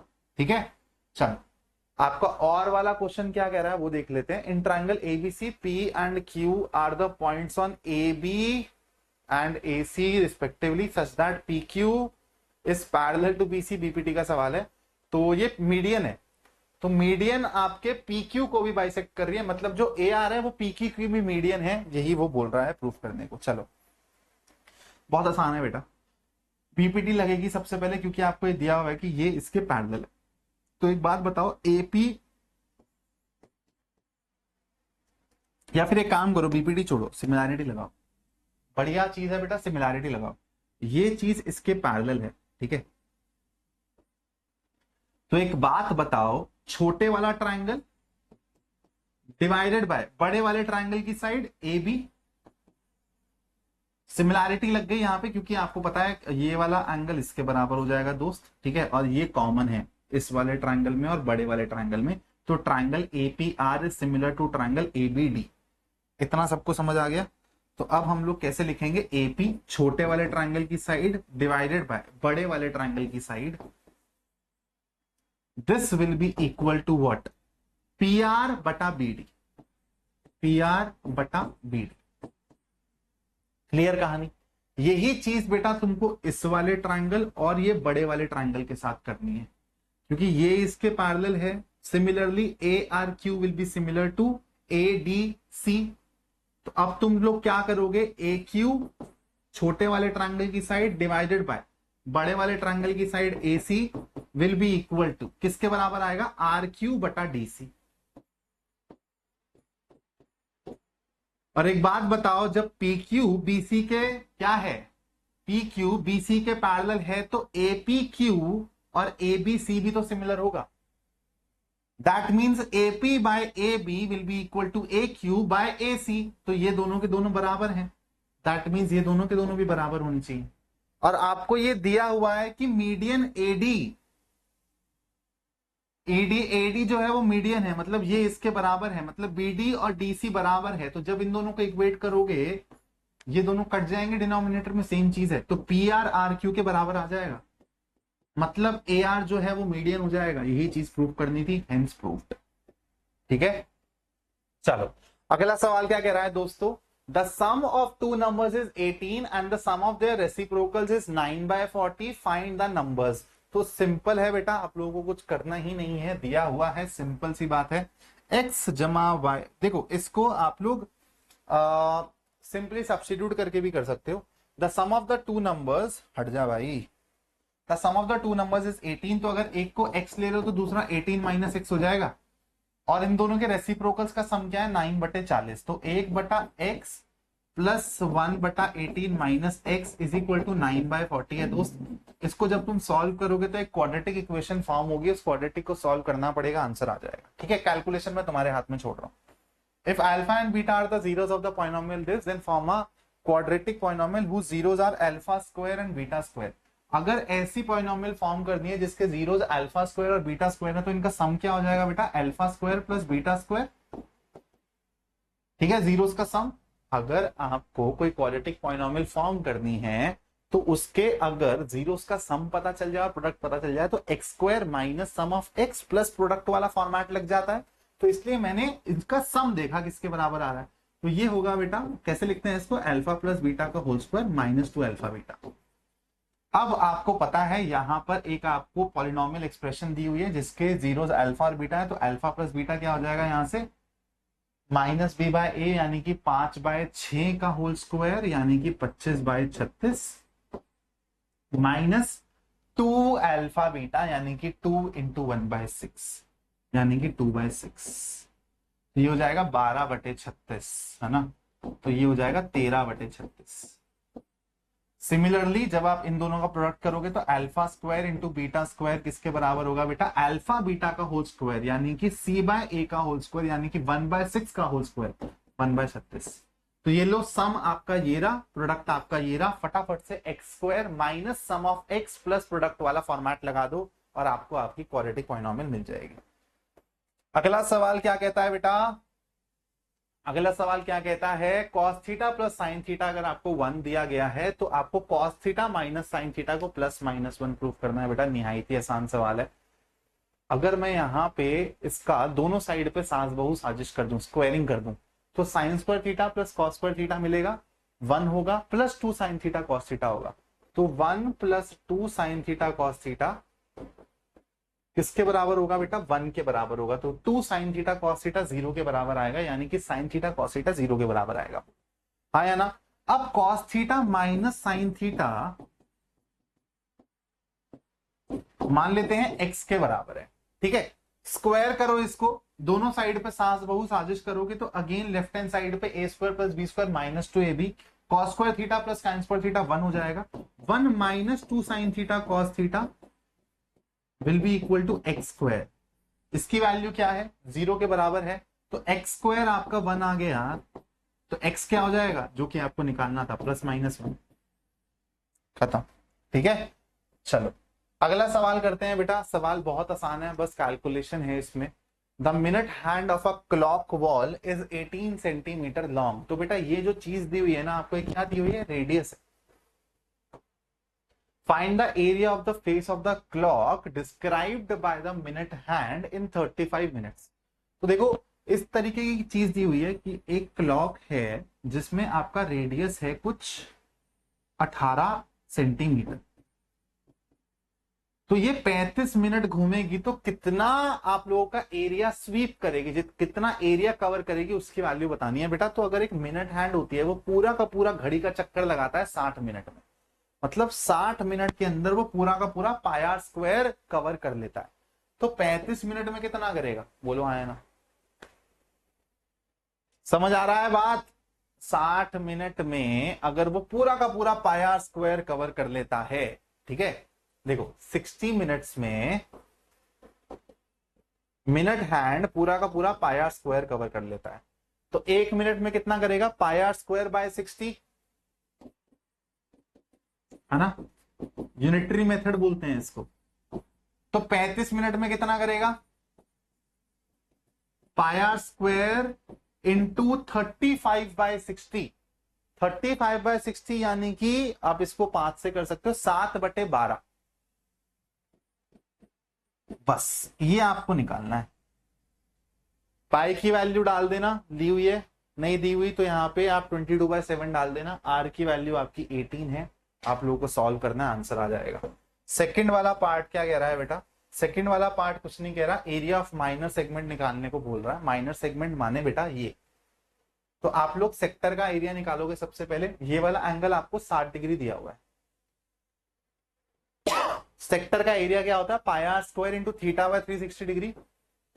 तो पाई स्क्वायर इंटू 60/360 यानी कि 1/6। इसमें से आपको ये ट्राइंगल का एरिया माइनस करना पड़ेगा। ये ट्राइंगल किस टाइप का देख लेते हैं। अगर ये 60 डिग्री है बेटा और ये दोनों के दोनों आर आर हैं, तो ये भी 60 ये भी 60, मतलब ये इक्विलेटरल ट्राइंगल है। तो इसमें से आपको √3/4 रेडियस का स्क्वायर माइनस करना है, दैट इज इट। ये आपका आंसर आएगा। यहाँ पे आर की वैल्यू डालनी है, आपको दी हुई है, ठीक है, और फाइनल आंसर आपको लिखना है बस। चलो बेटा ये सवाल तो है ही है ना। ये सवाल तो बेटा कुछ भी खत्म हो जाए, दुनिया खत्म हो जाए, लेकिन ये सवाल बोर्ड एग्जाम में आना खत्म नहीं हो सकता। मुफ्त के मार्क्स हैं। कभी भी ऐसा सवाल आए √3 √5 इसको इरेशनल प्रूफ करना हो तो कैसे करते हैं बेटा, इसको हम लोग मान लेते हैं, कॉन्ट्रडिक्शन से प्रूफ करते हैं कि ये P/Q फॉर्म का है, ठीक है। जहां पे P और Q क्या है बेटा, कोप्राइम नंबर्स हैं, इंटीजर्स हैं, है ना। तो अब आप लोग क्या करते हो, Q को इस साइड पे ले जाते हो और स्क्वायरिंग कर देते हो। तो P स्क्वायर किसके बराबर आ जाता है, 3Q स्क्वायर के बराबर आ जाता है। फिर आप लोगों को एक थ्योरम याद होगी कि भाई अगर ऐसा गिवन है आप लोगों को, तो आप यहां से क्या लिख सकते हो, that P is divisible by 3, है ना, पढ़ी होगी थ्योरम आप लोगों ने, P इज डिविजिबल बाय 3। अब अगर P 3 से डिविजिबल है तो P को आप कुछ 3C टाइप का लिख देते हो। फिर P की जगह जब यहाँ पे 3C डालोगे तो ये हो जाएगा 9C square is equal to 3Q square. तो यहां से ये गया, तो बेटा यहां से क्या आया, Q square is equal to 3C square.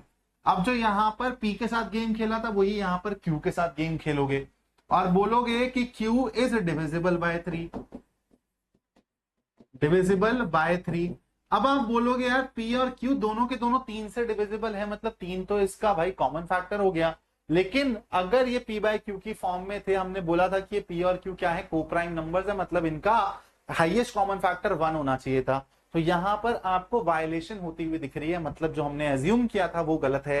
Hence √3 is an irrational number. बोलो, कहानी क्लियर? मजा आ रहा है? चलो इस वाले सवाल को करते हैं बेटा। अब हम लोग आ रहे हैं 5 मार्कर पे, ठीक है। अब हम लोग 5 मार्कर पे आ रहे हैं, फटाफट से सवालों को सॉल्व करते हैं। Solve the following system of linear equations graphically. तो बेटा आपको ग्राफ मिलेगा, उस ग्राफ पे आपको प्लॉटिंग करनी होगी इन लाइंस की, और देखना पड़ेगा कि इनका इंटरसेक्शन कहां पे। प्लॉटिंग कैसे की जाती है बेटा? किसी भी लाइन को प्लॉट करना हो तो हमको 2 पॉइंट्स की आवश्यकता होती है, और वो पॉइंट्स इजीली कैसे मिल सकते हैं? एक बारी बेटा आप लोग x को 0 रख दीजिए, एक बारी आप लोग y को 0 रख दीजिए, ठीक है। जब आप लोग x को 0 रखेंगे तो आपको y क्या मिलेगा इस लाइन में? y मिलेगा आपको 3/2। और जब आप y को 0 रखेंगे तो x क्या मिलेगा? 3 मिलेगा। और सेम आपको कार्यक्रम यहां पर भी करना है, डब्बा बनाएंगे, x और y की वैल्यूज यहां पे लिखेंगे। जब x अपना 0 है यहां पर दोस्त, तो y की वैल्यू क्या होगी? -8/-3 यानी कि 8/3। और जब आप y को 0 रखेंगे तो x आएगा अपने पास -4। बस। तो अब बेटा इनके थ्रू हम लोग लाइन को प्लॉट करेंगे। 0,3/2 कहीं यहां होगा और 3,0 कहीं यहां होगा। तो पहली वाली लाइन कुछ आपको ऐसी दिखेगी। फिर यहां पे क्या है बेटा?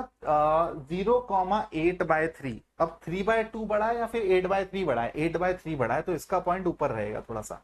और -4,0 तो ऐसा जाएगा बेटा। तो देखो यहाँ पे सेकंड क्वाड्रेंट में इनका पॉइंट ऑफ इंटरसेक्शन आ रहा है। ग्राफ पे एग्जैक्टली बनाओगे तो ये वाला पॉइंट दिखेगा। तो आप वहां से इसको नॉर्मली सॉल्व करके वेरीफाई भी कर सकते हो अपना, ठीक है। और वाला सवाल देखते हैं। और वाला सवाल बेटा ज्यादा ही इंपॉर्टेंट है, ये सवाल आएगा ही आएगा, किसी ना किसी सेट में आपको ये सवाल देखने को मिलेगा ही मिलेगा। बहुत इंपॉर्टेंट वर्ड प्रॉब्लम है पेयर ऑफ लीनियर इक्वेशंस की। ए और बी 2 प्लेसेस हैं बेटा जो कि 180 किलोमीटर दूरी पर हैं, ठीक है। ध्यान से समझना। One car starts from A and another from B at the same time. If the car travels in the same direction at different speeds, they meet in 9 hours. 9 घंटे में वो लोग मिल लेते हैं। अगर वो एक ही डायरेक्शन में चालू करते हैं चलना एक ही टाइम पे डिफरेंट स्पीड से। If they travel towards each other, ठीक है, with the same speeds as before, they meet in an hour. What is the speed of the 2 trains? 2 cars. चलो इसको यहां पे करवाते हैं, आराम से इसको समझना। मेरे को पता है कि बहुत जगह आपको ये वाला प्रॉब्लम ढंग से नहीं समझ आया होगा, तो आप गगन सर के वीडियो में आए हो तो आपको ये सवाल मैं बड़े प्यार से समझा के भेजूंगा। ए बी ये है बेटा 180 किलोमीटर की दूरी पे। सोचो यहां से चुन्नू चलना चालू करता है, ठीक है, और उसकी स्पीड मान लेते हैं है SA। और यहां से बेटा मुन्नू चलना चालू करता है और मान लेते हैं उसकी स्पीड है SB। सेम टाइम पे चल रहे हैं ये। और फिर इनका जो मिलन है बेटा वो 9 घंटे बाद हो रहा है। तो ऑब्वियस सी बात है कि इस इंसान को तेज चलना पड़ेगा। देखो ये लॉजिकली कुछ चीजें आप लोगों को समझनी पड़ेगी कि ये इंसान तेज चलेगा तभी तो इसको कैचअप कर पाएगा, मिल पाएगा। तो अब बेटा इसने चलना चालू करा, ठीक है, और इसने भी चलना चालू करा। मान लो कहीं यहां पर ये मिलते हैं, तो ये वाला इंसान कितना चल चुका होगा बताओ? जो ये ए पे इंसान था चुन्नू, वो कितना चल चुका होगा? आपको पता है कि डिस्टेंस किसके बराबर होता है? Speed into time. बेसिक बात है ये। तो कितना चल चुका जो इसकी स्पीड है और जितना टाइम ये चला। 9 घंटे बाद मिले हैं तो 9 घंटा ये भी चला है, 9 घंटा ये भी चला है। तो ये वाला इंसान टोटल कितना चल गया बेटा? कितना चल गया? इसकी स्पीड SA थी ना, तो SA इंटू 9 ही था ना बेटा। एक सेकेंड देख लेता हूं, 8 घंटे में मिला है, 9 घंटे में मिला है? 9 घंटे में मिला है। तो ये वाला इंसान कितना चल चुका है? SA इंटू 9 यानी कि 9SA। और जो ये वाला इंसान है ये बताओ कितना चला है? यहां से यहीं तो चला है ना। कितनी देर के लिए चला है? ये भी 9 घंटे के लिए चला है, इस स्पीड से चला है, तो ये हो जाएगा 9SB। अब खुद सोच के बताओ, इसने और इसने जो डिस्टेंस ट्रैवल किया है, ज्यादा डिस्टेंस इसने ट्रैवल किया है बाय हाउ मच? क्योंकि जो इनिशियल गैप था वही तो ये कवर कर रहा है अपनी तेज स्पीड से। तो आप लोगों को समझ आ रहा है कि distance travelled by Chunnu minus distance travelled by Munnu has to be equal to 180। यहां से आपकी पहली इक्वेशन बनेगी बेटा। आपको दिख भी रहा है कि हां सर दोनों के डिस्टेंस में गैप कितना है? 180। That means 9SA minus 9SB has to be 180। तो यहां से आपका S A minus S B किसके बराबर आया, 30 के बराबर आया। ठीक है, अब दूसरा केस देखो, ये रहा ए, ये रहा बी, चुन्नू भी यहां से चलता है, मुन्नू भी यहां से चलता है, और दोनों के दोनों 1 घंटे में मिल जा रहे हैं इस बारी। ठीक है, तो चुन्नू की स्पीड ज्यादा थी तो ये आधे से ज्यादा कवर करेगा, ये यहां पे मिलेगा। मान लो ये मीटिंग पॉइंट है, तो ये कितना चल चुका होगा चुन्नू, एस ए की स्पीड से 1 घंटा चला है तो ये एस ए चला होगा, ये एस ए की स्पीड से 1 घंटा चला है तो एस बी चला होगा, और इन दोनों का सम किसके बराबर है, 180 के बराबर है। तो इस वाले केस से हमको दूसरी इक्वेशन मिल रही है, S A plus S B is equal to 180। ठीक है, बोलो कहानी समझ आ रही है सभी को। अब अपने को दो इक्वेशंस मिल चुकी हैं, S A minus S B 20 के बराबर है, S A plus S B 180 के बराबर है दोस्त। तो जब आप दोनों इक्वेशंस को ऐड करोगे तो 2sa आपको मिल जाएगा 200 के बराबर, तो ऐसे हो जाएगा आपका 100 के बराबर। तो एस ए है 100 के बराबर, मतलब पहले वाले की स्पीड है 100 और दूसरे वाले की स्पीड है 80। ठीक है, this will be your answer. चलो बढ़ते हैं बेटा नेक्स्ट सवाल की तरफ। समझ आ गया ऐसे सवालों को कैसे करना है। चलो, prove that the length of the tangents drawn from an external point to the circle are equal. बहुत ही सिंपल सा सवाल है बेटा। प्रूफ करने के लिए क्या करेंगे, एक सर्कल है, ये रहा आपका एक्सटर्नल पॉइंट, ऐसे यहां से ड्रॉ कर देंगे टैंजेंट्स, पी इसको बोल देंगे ए, इसको बोल देंगे पी, सेंटर बना देंगे ऐसा ओ, यहां से ऐसे जोड़ देंगे, आपको पता है कि ये परपेंडिकुलर होते हैं। ठीक है, और इनको ऐसे मिला देंगे। अब आपको पता है कि ये वाली साइड आर है तो ये भी साइड आर है, रेडियस है दोनों की दोनों, उसके साथ साथ ये कॉमन है और ये 90 डिग्री है। तो ये जो कॉमन साइड है ये हाइपोटेन्यूस है, तो ये वाला ट्रायंगल और ये वाला ट्रायंगल आरएचएस से कॉन्ग्रुएंट हो गए। आरएचएस से कॉन्ग्रुएंट हो गए तो बताओ क्या ये दोनों इक्वल नहीं हो जाएंगे, पीए पीवी के बराबर नहीं हो जाएगा। तो कॉन्ग्रुएंसी से ये आप बहुत इजीली प्रूफ कर दोगे। नेक्स्ट पार्ट क्या कह रहा है, यूजिंग अबव रिजल्ट आपको यहां पर क्या बताना है, find the length of BC. ठीक है, find the length of BC. क्या क्या दिया हुआ है बेटा आपको, ए बी है आपका 10 के बराबर, ए क्यू है आपका 5 के बराबर, ए क्यू है आपका 7 के बराबर। एक बात बताओ, जितना ए क्यू होगा उतना ही ए आर होगा, मतलब ये भी 7। ए बी टोटल आपका 10 है, 7 यहां चला गया तो 3 यहां आएगा, जितना ये उतना ही यही है ना, एक्सटर्नल पॉइंट से टैंजेंट की लेंथ इक्वल होती है। अब एक बात बताइए, और क्या दिया हुआ है आपको, सी क्यू दिया हुआ है 5 के बराबर, ये 5 तो ये भी 5। अब क्या पूछा है आपसे, लेंथ बीसी, बीसी की वैल्यू कितनी हो गई बेटा, 3 + 5 8 centimetre will be the answer. चलो बढ़ते हैं अगले सवाल की तरफ। एक एप्लीकेशन और ट्रिग्नोमेट्री का बड़ा ही आसान सा सवाल है। क्या कह रहा है सवाल, a boy whose eye level is 1.35 metre from the ground spots a balloon moving with the wind in a horizontal line at some height from the ground. The angle of elevation of the balloon from the eyes of the boy at an instant is 60 degree. After 12 seconds, the angle of elevation reduces to 30 degree if the speed of the wind is। तो बेटा चलो इसको फटाफट से यहाँ पे draw करके आप लोगों को बना के सिखा देते हैं, क्योंकि आप लोगों को डायग्राम बनाने में थोड़ी सी दिक्कत होती होगी। तो एक बॉय है जिसका आई लेवल बेटा 1.35 मीटर फ्रॉम द ग्राउंड है। ठीक है, तो सबसे पहले हम लोग क्या करते हैं, ऐसे ना ग्राउंड लेवल बना लेते हैं। ठीक है, हमने क्या किया बेटा, यहां पर ये खड़ा कर दिया अपने ऑब्जर्वर को, और इसकी क्या है हाइट 1.35 मीटर। उसके बाद क्या बोला गया है, from the ground spots a balloon moving with the wind in a horizontal line at some height from the ground. तो एक बलून है बेटा जो कि ऐसे हवा में उड़ रहा है। ठीक है, आई होप आपको दिखाई दे रहा होगा इतना ऊपर, है ना। या फिर एक काम करते हैं, इसको थोड़ा सा नीचे कर देते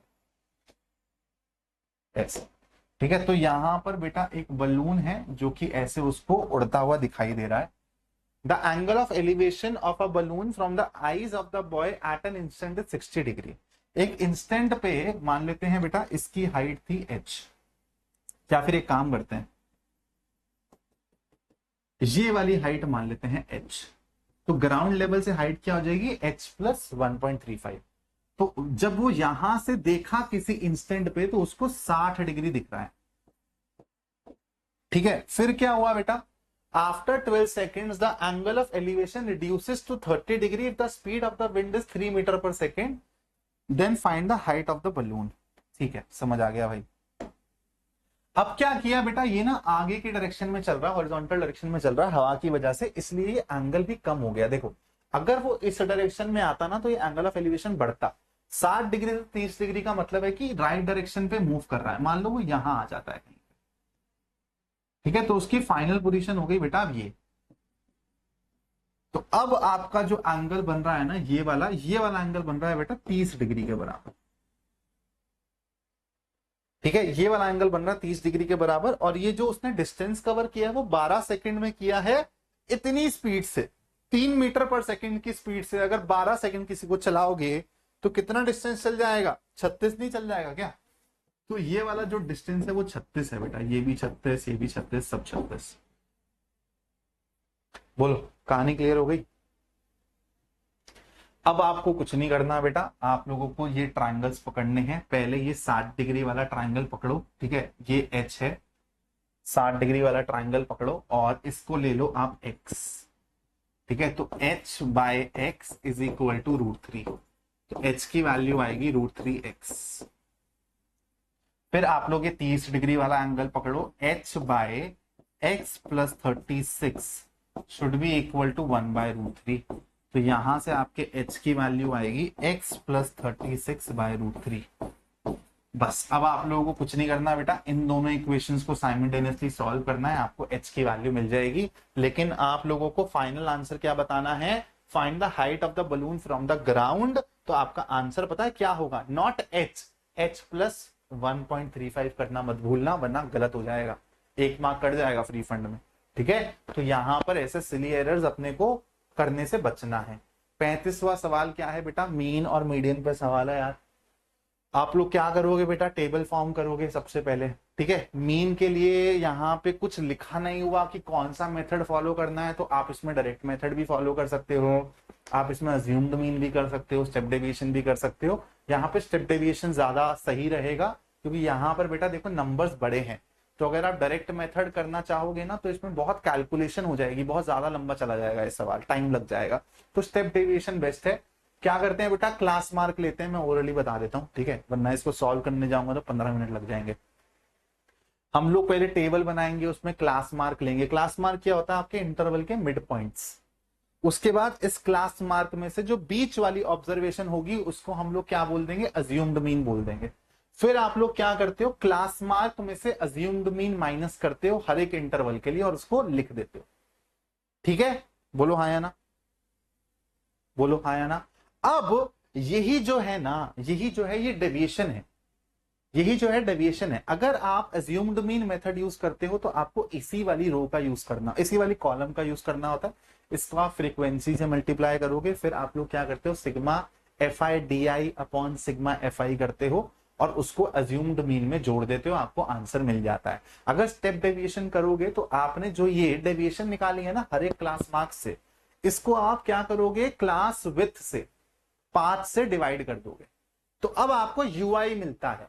तो फिर आप लोग क्या करते हो? FI/UI करते हो, उनका सिग्मा लेते हो। तो अब आपका फॉर्मूला क्या हो जाता है? Assumed mean plus H into sigma FI/UI upon sigma FI। ठीक है, बस ये वाला फॉर्मूला लगाना। मीडियन निकालना है बेटा, मीडियन के लिए आपका फॉर्मूला क्या होता है? L plus N/2 minus C upon F into H। तो आप लोग सबसे पहले यहां पर क्या करेंगे? क्यूमुलेटिव फ्रीक्वेंसी की कॉलम बनाएंगे। क्यूमुलेटिव फ्रीक्वेंसी का मतलब पहले में 15 आएगा, फिर 15 प्लस 22 आएगा, फिर क्या होगा बेटा? जो भी है उसमें 20 जोड़ोगे, फिर उसमें 18। तो क्यूमुलेट करके अपना कॉलम बनाते हैं क्यूमुलेट फ्रीक्वेंसी का। फिर आप लोग देखते हो, देखो जैसे जितनी ऑब्जर्वेशंस है आपकी, यहाँ पे आपका जो सम आएगा फ्रीक्वेंसीज का उसको आप 2 से डिवाइड करोगे, उससे आपको मीडियन क्लास पता चलती है। N/2 से जो जस्ट ऊपर वाला आप लोगों को क्यूमुलेटिव फ्रीक्वेंसी देखे, उसके कॉरेस्पॉन्डिंग जो क्लास होगी वो आपकी मीडियन क्लास हो जाएगी। तो वहां से आपको लोअर लिमिट पता चल जाएगी। L जो होता है फॉर्मूले में वो होती है मीडियन क्लास की लोअर लिमिट। फिर N/2 माइनस C पता है क्या होता है? जो आपकी मीडियन क्लास है ना, उससे पहले वाले क्लास की जो क्यूमुलेटिव फ्रीक्वेंसी है वो होती है C। और नीचे जो एफ आता है वो क्या होता है, आपकी मीडियम क्लास वाले के कॉरस्पॉन्डिंग जो फ्रीक्वेंसी है, not cumulative frequency, original frequency. ठीक है, इसका आप लोग सॉल्यूशन चाहें तो बेटा आप लोग सैंपल पेपर का जो लिंक है ना, उसी में आगे मार्किंग स्कीम का लिंक है, आप इसको सॉल्व करके वहां से अपने आंसर्स को मैच कर सकते हैं।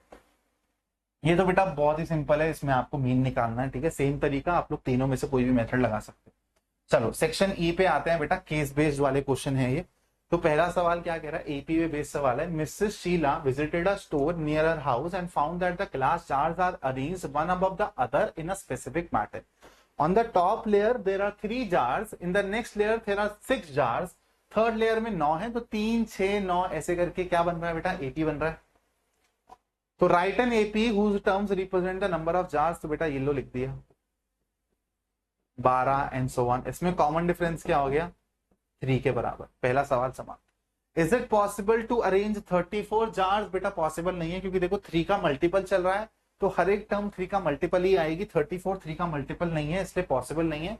या फिर इसका दूसरा तरीका क्या है कि आप मान लेते हैं कि ये वन ऑफ द टर्म्स है, फिर आपको पता है a plus n minus 1 into D, 3 plus n minus 1 into D that is 3, तो 31 upon 3 plus 1 should be equal to n। आपको पता है कि ये एक फ्रैक्शन में नंबर आ रहा है, n की वैल्यू होल नंबर आती तब ये वन ऑफ द टर्म्स होता है ना। Hence 34 will not be any of the term in this AP. Third part क्या कह रहा है, if there are n number of rows in a layer then find the expression for finding the total number of jars in terms of n। ठीक है भाई, तो nth layer तक total number of jars कितने हो जाएंगे, मतलब sn पूछ रहा है यार सिंपली। तो sn क्या हो जाएगा बेटा, n by 2 2a 2 into 3 6 plus n minus 1 into d that is 3। बस इसको सॉल्व करो, तुमको sn मिल जाएगा। और फिर उसने एसेट पूछा है तो n की जगह 8 डाल दोगे, तो ये हो जाएगा 4/2 सॉरी 8/2 4, 6 प्लस 8 माइनस 1 7 इंटू 3 21, तो 27 इंटू 4 मेरा आंसर आएगा बेटा। ठीक है, तो 108 मेरा आंसर हो जाएगा इसका, 108। चलो इसका और वाला पार्ट क्या कह रहा है वो देख ले एक बार। The shopkeeper added 3 jars in each layer, how many jars are there in the 5th layer. अरे यार ये तो बहुत ही आसान सवाल हो गया, 3 हर एक लेयर में ऐड कर दी, तो अब आपका नया एपी कुछ ऐसा हो गया 6, और फिर यहां पर क्या आएगा 9 12 एंड सो ऑन। तो बेटा वैसी 5वीं बतानी है तो ऐसी ओरली पता चल जाएगा यार, 18 आ जाएगा। ठीक है, चलो 37वां सवाल देखते हैं। 37वां सवाल क्या कह रहा है बेटा, ट्राइंगल पे बेस्ड ये सवाल है। ठीक है, triangle is a very popular shape used in interior designing। ठीक है, the picture given above shows a cabinet designed by a famous interior designer। बहुत बढ़िया। Here the largest triangle is represented by triangle ABC। ये वाला जो triangle है ये triangle ABC है। ठीक है, and smallest one with shelf is represented by triangle DEF। ये जो है ना अंदर शेल्फ, ये दिखा रहा है आपको DEF। PQ जो है वो पैरेलल है EF के, देखो ये इसके पैरेलल है ना, दिख रहा है ना, PQ is parallel to EF, तो यहाँ पे इसने बना दिया। तो सबसे पहले हमको प्रूफ करना है DPQ और DEF को। भाई ये तो बहुत ही आसान है यार, ये इसके पैरेलल है अगर, तो ये इसके बराबर ये इसके बराबर, लो सिमिलर प्रूफ हो गए।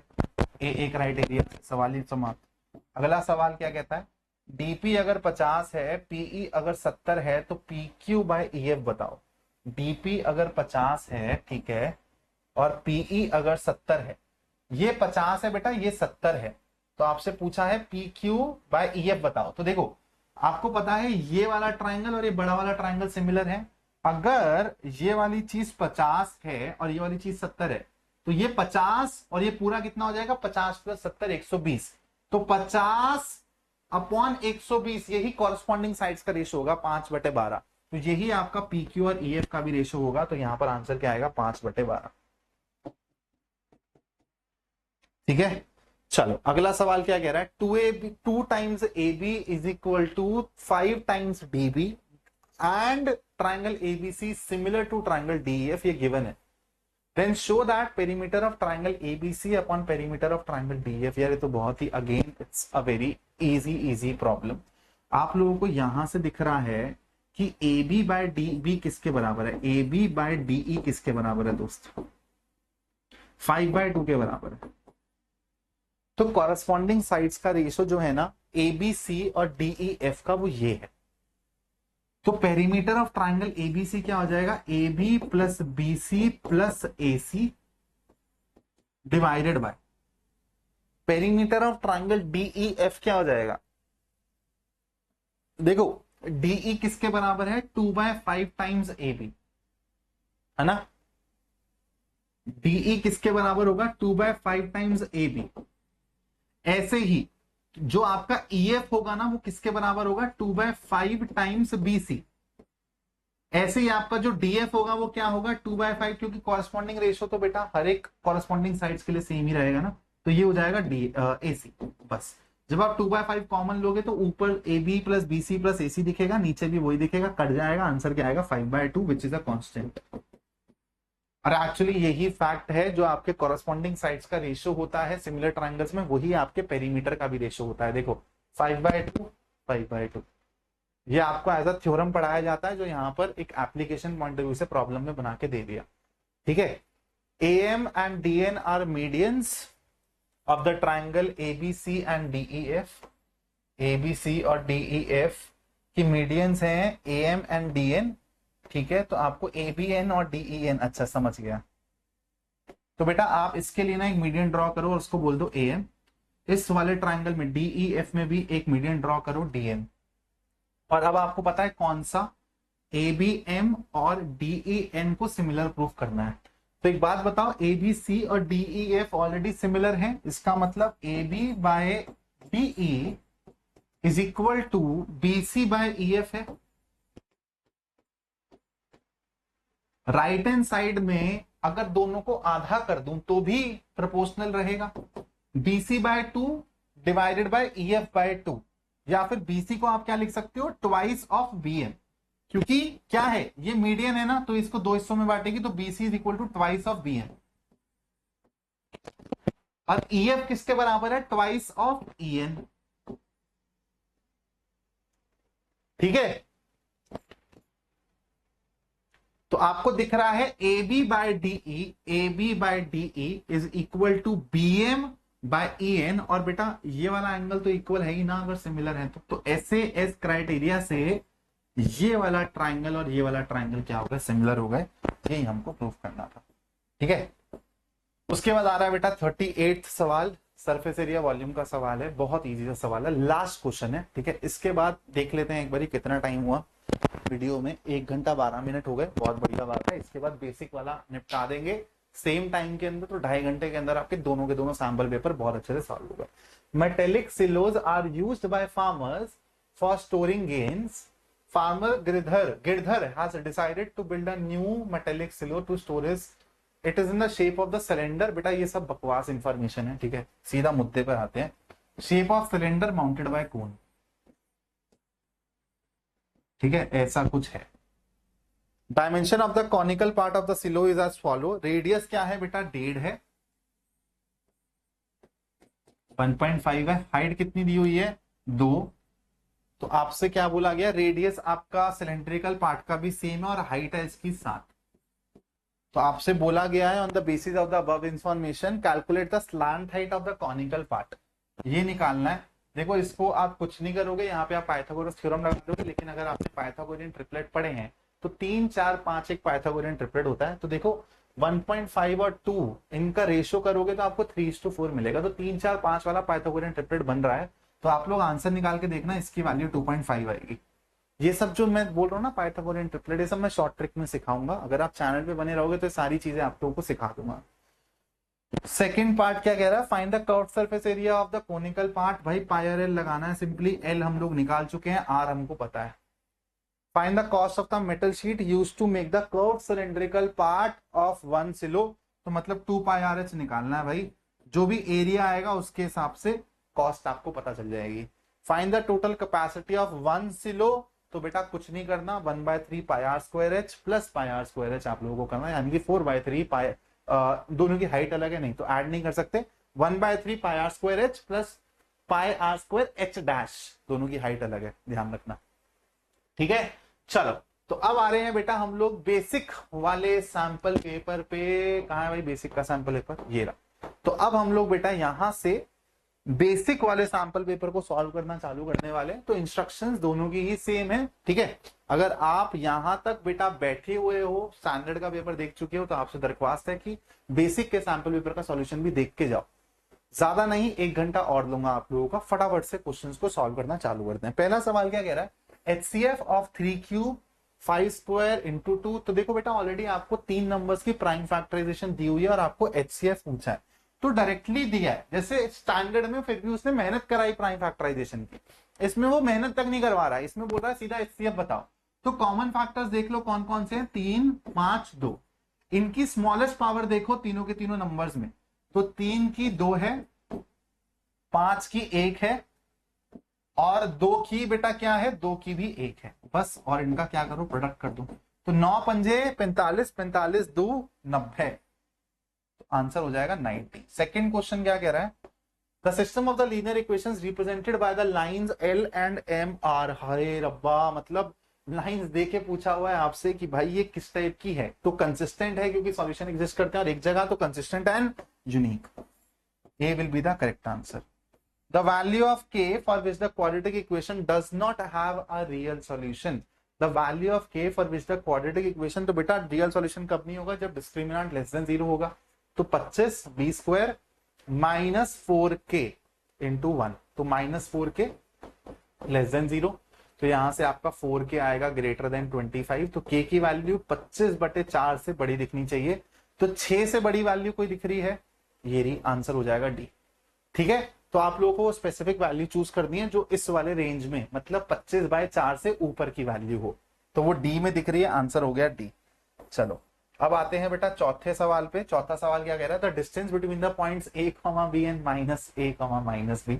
तो देखो x1 - x2 का स्क्वायर प्लस y1 - y2 का स्क्वायर ओवर रूट लगाओगे तो क्या होगा, a minus of -a 2a का whole square plus b minus of -b मतलब 2b का होल स्क्वायर के ऊपर root 4a square plus 4b square. 4 common लोगे बेटा, रूट से बाहर निकालोगे तो 2 आ जाएगा और अंदर क्या बचेगा, a square plus b square. ये तुम्हारा आंसर होगा, सी will be the answer.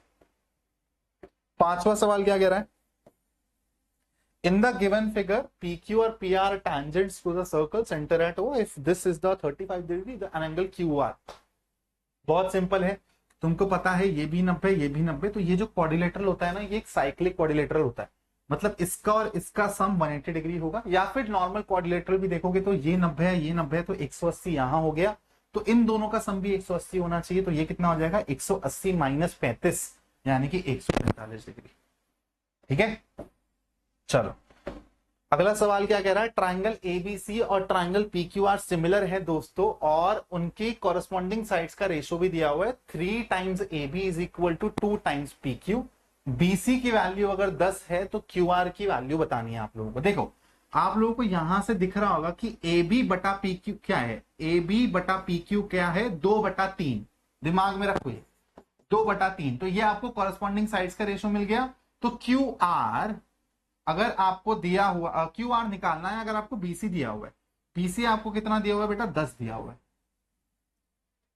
BC आपको 10 दिया हुआ है, तो एक बात बताओ, मतलब यहां पर आपको दिख रहा है ना 2/3 है, तो BC बटा QR B 2/3 के बराबर होगा। BC आपको 10 दिया हुआ है, तो ये हो जाएगा 5 3 15।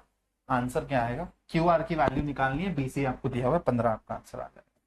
7th सवाल is very easy, 3 cot A 4 है, तो sec A की वैल्यू क्या होगी, मैंने आपको बोला है बेटा 3 4 5 वाला पाइथागोरियन ट्रिपलेट याद रखो।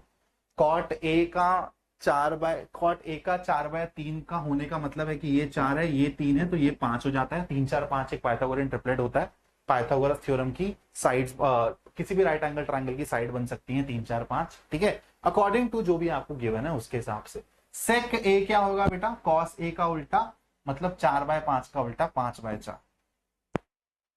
चलो 8वां सवाल क्या कह रहा है, in the given figure triangle BAC is similar to, again pen तक उठाने की जरूरत नहीं है, ट्राइंगल BAC। तो बेटा आपको पता है आप लिखते कैसे हो, 90 डिग्री के सामने आएगा 90 डिग्री, तो सी के सामने आएगा डी। तो तीसरे नंबर पे सी था, तो यहाँ पे तीसरे नंबर पे डी आएगा, मतलब ये आंसर नहीं हो सकता, ये आंसर नहीं हो सकता। यहाँ पे तीसरे नंबर पे डी है, यहाँ पर भी डी है। उसके बाद देखो आपको दिख रहा है कि ये वाला एंगल कॉमन है ना, तो ए एंगल कॉमन है, तो ए जहां पर आ रहा है वहीं पर ही यहां पर भी ए आएगा, तो ई ए डी हो जाएगा बेटा, E A D. B will be the correct answer. ठीक है, चलो 9वां सवाल देखें क्या कह रहा है। HCF of this is 21 and LCM then LCM of this is, तो बेटा देखो HCF into LCM of two numbers is equal to product of two numbers वाला यहाँ पे हम लोग फॉर्मूला लगा देंगे। तो 420 इंटू 189 बोलते हैं, 79 बोलते हैं इसको, 189 is equal to 21 into LCM। तो 21 से ये जाएगा क्या, बताओ। हाँ ये जाएगा ना 21 2 0, तो 189 इंटू 2, तो आई थिंक इसका आंसर 189 इंटू 2 3780 आएगा। हाँ, C will be the correct answer. Calculate कर लेना यार। 10वां सवाल क्या कह रहा है, fourth term from the end, तो आपको पता है भाई फॉर्मूला लगा सकते हो सीधा, L minus N minus 1 into D. Last term क्या है 49 माइनस चौथी टर्म बतानी है तो 3, और डी क्या है आगे से देखते हैं, डी पीछे से मत निकाल देना, तो ये हो जाएगा 3 के बराबर। तो 49 माइनस 9 यानी कि 40 मेरा आंसर होगा। चलो, in the given figure triangle OCA is similar to OBD, यहां लिख देता हूं बेटा, ठीक है। OCA is similar to OBD, यही दिया हुआ है, OCA सिमिलर टू OBD। और क्या पूछा है, पूछा क्या है बेटा, पूछा है OAC के बराबर में, OAC ये वाला एंगल हम लोगों से पूछा है, और दिया हुआ था OCA सिमिलर टू OBD। ठीक है, तो A जो हो जाएगा बेटा वो D के बराबर हो जाएगा, एंगल D के बराबर हो जाएगा, तो इसका आंसर हो जाएगा कितना, 58 है ना, तो ये 58 डिग्री हो जाएगा। आई थिंक इसका आंसर ना, जो आपकी आंसर की है, जो मार्किंग वाला आपका PDF है जिसमें आपको मार्किंग स्कीम और सॉल्यूशंस दिए हुए, उसमें गलत दिया हुआ है। एक बार ये आप लोग भी चेक करके बताना, जितना मेरे को याद आ रहा है ये इसका आंसर गलत दिया हुआ है। अगला सवाल पे चलते हैं बेटा। If perimeter of given triangle is 38 centimetre then length of AP is equal to, again very simple सवाल बना देते हैं फटाफट से। पेरीमीटर आपको 38 दिया हुआ है, तो आपको लेंथ बतानी है AP की। ये 6 है बेटा, तो ये भी 6 होगा। बाहर से अगर आप टैंजेंट ड्रॉ करते हो उसकी लेंथ इक्वल होती है, ये 8 होगा। ठीक है, तो ये हो गया 6 6 12, और 12 8 20, 20 और 8 28। 38 में से 28 इसमें कवर हो गए, तो 10 बचे। ये दोनों भी इक्वल हैं, तो ये भी 5 होगा, ये भी 5 होगा, तो AP की लेंथ आएगी 5। चलो अगला सवाल, 1 minus tan square 30 upon 1 plus tan square 30, तो tan स्क्वायर 30 क्या होता है बेटा 1/3, तो 1 माइनस 1/3 यानी कि 2/3, और 1 प्लस 1/3 यानी कि 4/3, तो 2/4 यानी कि 1/2 जहां पे दिखे वही आंसर है। cos 60 यानी कि sin 30 1/2 होता है। A is the correct answer. The total surface area of the solid hemisphere of radius R, बच्चों यार टोटल सरफेस एरिया का बस फॉर्मूला बताना है, सॉलिड हेमिस्फीयर का क्या होता है 3πr²। Which of the following can not be probability of an event, आपको पता है एक से बड़ी नहीं हो सकती प्रोबेबिलिटी, यानी कि D will be the answer. The roots of the quadratic equation this are, तो आपको सिर्फ और सिर्फ बेटा डिस्क्रिमिनेंट निकालना है इसमें। डिस्क्रिमिनेंट क्या हो जाएगा B स्क्वायर, तो ये हो जाएगा 16 3 48 माइनस 4 इंटू 3 इंटू 4, तो देखो ये 0 के बराबर आ रहा है, मतलब रियल एंड इक्वल होंगे। ठीक है, चलो अगला सवाल देखते हैं क्या कह रहा है। The following distribution shows the marks distribution of 80 students, median class 80 students है, तो 80/2 40, तो क्यूमुलेटिव फ्रीक्वेंसी देखोगे तो 2, हाँ ये क्यूमुलेटिव फ्रीक्वेंसी दी हुई है यार, वाह। तो अब आपको क्या करना है, 40 से बड़ी वाली देखनी है, इस वाले में है वो, यानी कि ये आपकी क्या हो जाएगी मीडियम क्लास हो जाएगी, और बिलो चल रहा है तो 30 to 40 होगा। Answer is C। चलो, a quadratic polynomial whose zeros are 2/5 and -1/5, देखो कभी भी ना इसमें पेन उठाने की जरूरत नहीं है, ऐसे सवाल आए तो ऐड करके देखो क्या मिल रहा है 1/5, तो आपको सम मिलना चाहिए 1/5। देखो कौन से में मिल रहा है सम 1/5 आपको, तो आप बोलोगे सर 1/5 तो सिर्फ और सिर्फ एक ही में मिल रहा है, डी में मिल रहा है, वही हमारा आंसर हो जाएगा। ऑप्शन एलिमिनेट हो गए सारे के सारे। सम क्या है 1/5, तो यहाँ पे देखो कहां पर आपको -b/a 1/5 दिख रहा है, यहाँ पे -1/5 दिख रहा है, यहाँ पे डी वाले में आपको 1/5 दिख रहा है, इसलिए आपका आंसर हो जाएगा डी। चलो इसके तो ऑब्जेक्टिव क्वेश्चन हमने देखो यूं धुएं में उड़ा दिए। 19वां सवाल क्या है, the sequence this is an AP. भाई बिल्कुल है, यहाँ पे आपको कॉमन डिफरेंस 0 है, ये एपी है, एकदम सही बात है। an-1 is a constant where n is greater than equal to 2। तो बेटा हाँ, ये आपका क्या कहते हैं कॉमन डिफरेंस वाला कॉन्सेप्ट ये है कि आगे वाला टर्म माइनस पीछे वाला टर्म हमेशा कांस्टेंट होता है एपी में। तो ये वाली बात भी एकदम सही है और यही रूल हमने यहाँ पर अप्लाई किया है। तो इसका करेक्ट आंसर क्या हो जाएगा, ए।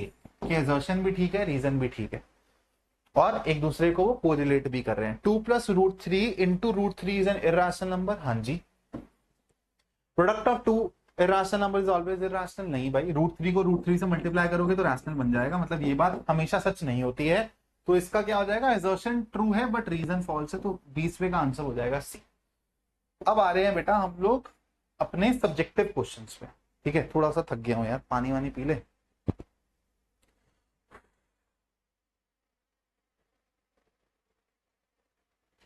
चलो, xy is a point equidistant from 4,3 and 3,4. Prove that x minus y is equal to 0 और x is equal to y same चीज है। ठीक है, तो आपको डिस्टेंस फॉर्मूला लगा के बेटा सिर्फ और सिर्फ इक्वेट कर देना है। तो आप लोग इसका डिस्टेंस इससे देखोगे तो x माइनस 4 का स्क्वायर प्लस y माइनस 3 का स्क्वायर, रूट नहीं लगा रहा क्योंकि दोनों साइड पे डिस्टेंस ही है, तो स्क्वायर कर देंगे। x माइनस 3 का स्क्वायर प्लस y माइनस 4 का स्क्वायर। तो आपको दिख भी रहा है यार कि जब आप राइट और लेफ्ट साइड में x को y डालोगे ना तो आपकी सेम ही चीज मिलेगी, मतलब x is equal to y यहाँ पर आप लोगों को मिलने वाला है। इसको सॉल्व कर लेना, आंसर आ जाएगा यार। अगला सवाल क्या कह रहा है, in the given figure triangle ABC is an equilateral triangle. बहुत खूबसूरत बात है। Coordinates of the vertices a and b are 0,3। ये बेटा 0,3 है, ये आपका 0,-3 है। तो ये वाला डिस्टेंस कितना हो जाएगा बताओ, 6 हो गया। तो इक्विलेटरल ट्राइंगल की जो साइड की लेंथ हो गई वो 6 आ गई। तो आपको ये वाला कोऑर्डिनेट बताना है। एक बात बताओ, ये 3 हो जाएगा, ये जो है ये भी इक्विलेटरल ट्राइंगल की साइड है, तो ये 6 हो जाएगी। पाइथागोरस थ्योरम लगाऊं तो ओसी क्या आएगा, ओसी क्या आएगा, 6 स्क्वायर 36 माइनस 3 का स्क्वायर 9। 36 माइनस 9 क्या हो गया बेटा अपने पास 27। 27 का अंडर रूट, यानी कि 9 इंटू 3 का अंडर रूट, यानी कि ये आएगा 3√3। ओसी अगर 3√3 है तो सी के कोऑर्डिनेट क्या हो जाएंगे, 3√3,0। ये रहा तुम्हारा आंसर। ठीक है दोस्त, मजा आ रहा है। चलो अगला सवाल क्या कह रहा है, कॉन्सेंट्रिक सर्कल्स हैं। अ cord of length 8 centimetre of the larger circle touches the smaller circle if the radius of the larger circle. बेटा एकदम टिपिकल केस है। चलो एक काम करते हैं, यहां बना लेते हैं, आजा भाई। ऐसे आपके दो सर्कल्स हैं कॉन्सेंट्रिक। कॉन्सेंट्रिक का मतलब होता है बेटा circle with the same centre. आप लोगों ने जो बाहर वाले पे कॉर्ड बनाई है ना, वो अंदर वाले पे टैंजेंट है, ये चीज दी हुई है। और उसके साथ साथ आपको बोला गया है जो एक कॉर्ड लेंथ है 8 सेंटीमीटर के बराबर है, और बड़े वाले सर्कल का जो रेडियस है वो 5 है। तो आपको छोटे वाले सर्कल का रेडियस बताना है। अब बेटा यहां से परपेंडिकुलर ड्रॉ करेंगे तो ये कॉर्ड 2 इक्वल पार्टों में बटती है। 8 थी तो ये 4 हो जाएगी। तो देखो दोबारा 3 4 5 वाला आपको पाइथागोरियन ट्रिपलेट दिख रहा है, बहुत इंपॉर्टेंट है ये। तो छोटे सर्कल की रेडियस क्या हो जाएगी, 3 के बराबर हो जाएगी। आपसे क्या पूछा था, find the radius of the smaller circle, answer हो जाएगा 3 centimetre. The sum of the first 12 terms of the AP is 900। If its first term is 20 then find the common difference and the 12th term. आसान है भाई। तो सबसे पहले आपको 900 दिया हुआ है, सम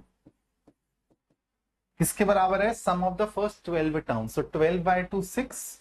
अंदर क्या आता है बेटा, 2a plus n-1 into D, या फिर फर्स्ट टर्म प्लस जो भी आपकी लास्ट टर्म है उस क्वेश्चन के अकॉर्डिंग। तो आपकी फर्स्ट टर्म है कितनी, 20 के बराबर, प्लस 12th टर्म निकालनी है ना, तो डायरेक्टली निकल जाएगी। ठीक है, पहले हम लोग कॉमन डिफरेंस निकाले बिना a12 निकाल लेते हैं। तो ये हो जाएगा आपका कितना, 15, 150 माइनस 20।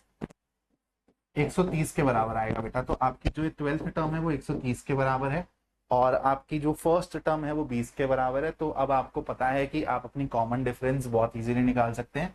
130 किसके बराबर है, फर्स्ट टर्म 20 प्लस n-1 यानी कि 11 इंटू डी।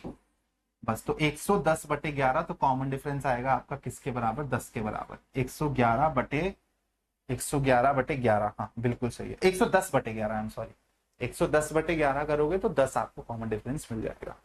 चलो अगला सवाल देखते हैं। The sum of the first n terms of the AP is given by this, find the common difference. आपको पता है यार, आप लोग क्या करते हो ऐसे सवालों में, n की जगह जब 1 डालोगे तो आपको S1 मिलेगा। S1 और कुछ नहीं होता बेटा, पहली टर्म ही होती है, A1 के बराबर ही होता है, फर्स्ट टर्म ही होता है। तो हो जाएगा 6 माइनस 1 5। फिर आप लोग निकालोगे S2। S2 किसके बराबर होता है, A1 प्लस A2। n की जगह 2 डालो, जरा बताओ क्या आएगा। तो 6 दुखी 12, 12 माइनस 4 8। तो अब देखो खाली A1 5 था, A1 प्लस A2 8 है, तो A2 किसके बराबर हो गया बेटा, 8 माइनस 5 3 के बराबर हो गया। तो कॉमन डिफरेंस क्या हो गया, तो 5 से 3 जा रहे हो, मतलब 2 का डिफरेंस आ रहा है, -2 का। तो कॉमन डिफरेंस हो गया अपना -2 के बराबर। ठीक है, चलो बढ़ते हैं अगले सवाल की तरफ। साइन a माइनस बी 1/2 है, कॉस a प्लस बी 1/2 है। तो आपको a और b की वैल्यू बतानी है बेटा। यहां से आपको पता चलता है कि a माइनस बी 30 डिग्री के बराबर है, यहां से पता चलता है कि a प्लस बी 60 डिग्री के बराबर है। अब आपको बस इनको साइमल्टेनियसली सॉल्व करना है। वैसे दिख भी रहा है कि a 45 रखो, b 30 रखो, तो आंसर आ जाएगा आपका। नहीं, a 45 रखो, b 15 रखो, तो आपका आंसर आ जाएगा। 30 डिग्री डिफरेंस मिल जाएगा, सम 60 डिग्री मिल जाएगा। ठीक है, चलो calculate mode of the following distribution. Mode का फॉर्मूला क्या होता है भाई, L प्लस, बताना कहीं पे गड़बड़ी हो तो ना आपके सर से, F1 minus F0 upon 2 F1 minus F0 minus F2 into H। F1 F0 F2 क्या चीज है बेटा, आप लोग यहाँ पे क्या करते हो, मॉडल क्लास निकालते हैं। मॉडल क्लास मतलब जहां पे आपको सबसे बड़ी फ्रीक्वेंसी दिखे, ये तो ये आपका MC है, वो MC नहीं, मॉडल क्लास है ये। ठीक है, तो इसकी लोअर लिमिट 15 L की जगह आएगी। ये जो है ये क्या है, आपका F1 है। इससे पहले वाली जो फ्रीक्वेंसी होती है वो F0 होती है, इसके बाद वाली F2 होती है। बस आपको वैल्यूज पुट करनी है, और H क्या है आपकी क्लास विड्थ। खत्म, क्वेश्चन सॉल्व हो जाएगा। √5 को इरेशनल प्रूफ करना, क्या करेंगे, √5 को P/Q है ना, √5 बोल देंगे कि बेटा तू P/Q के बराबर है, तू एक रैशनल नंबर है, तू तेरे को पता नहीं है लेकिन तू रैशनल नंबर है, मैं तेरे को प्रूफ करके रहूंगा। P और Q जहां पे कोप्राइम होते हैं, फिर हम क्या करते हैं, इसको ऐसे लिखते हैं, P is equal to √5Q। फिर हम लोग क्या करते हैं, स्क्वायरिंग बोथ साइड करते हैं, P square is equal to 5Q square. यहां से मैं थ्योरम यूज करके बोलता हूं कि P इज डिविजिबल बाय 5। जब P 5 से डिविजिबल है तो P को मैं कैसे लिख सकता हूं, 5 टाइम्स C टाइप का। फिर 5C का होल स्क्वायर यहां डालूंगा तो ये हो जाएगा 25C square is equal to 5Q square. तो यहां से Q स्क्वायर आएगा 5 times C square. Again theorem use करके बोलूंगा, Q भी 5 से डिविजिबल है, P भी 5 से डिविजिबल, Q भी 5 से डिविजिबल, लेकिन ओरिजिनल स्टार्ट कहां से हुई थी कि P और Q कोप्राइम नंबर है। तो इनमें तो भाई कोई कॉमन फैक्टर होना ही नहीं चाहिए एक्सेप्ट 1। ये दोनों के दोनों 5 से कैसे डिवाइड हो जा रहे हैं, hence contradiction is there, violation is there, therefore √5 is not a rational number, it is an irrational number.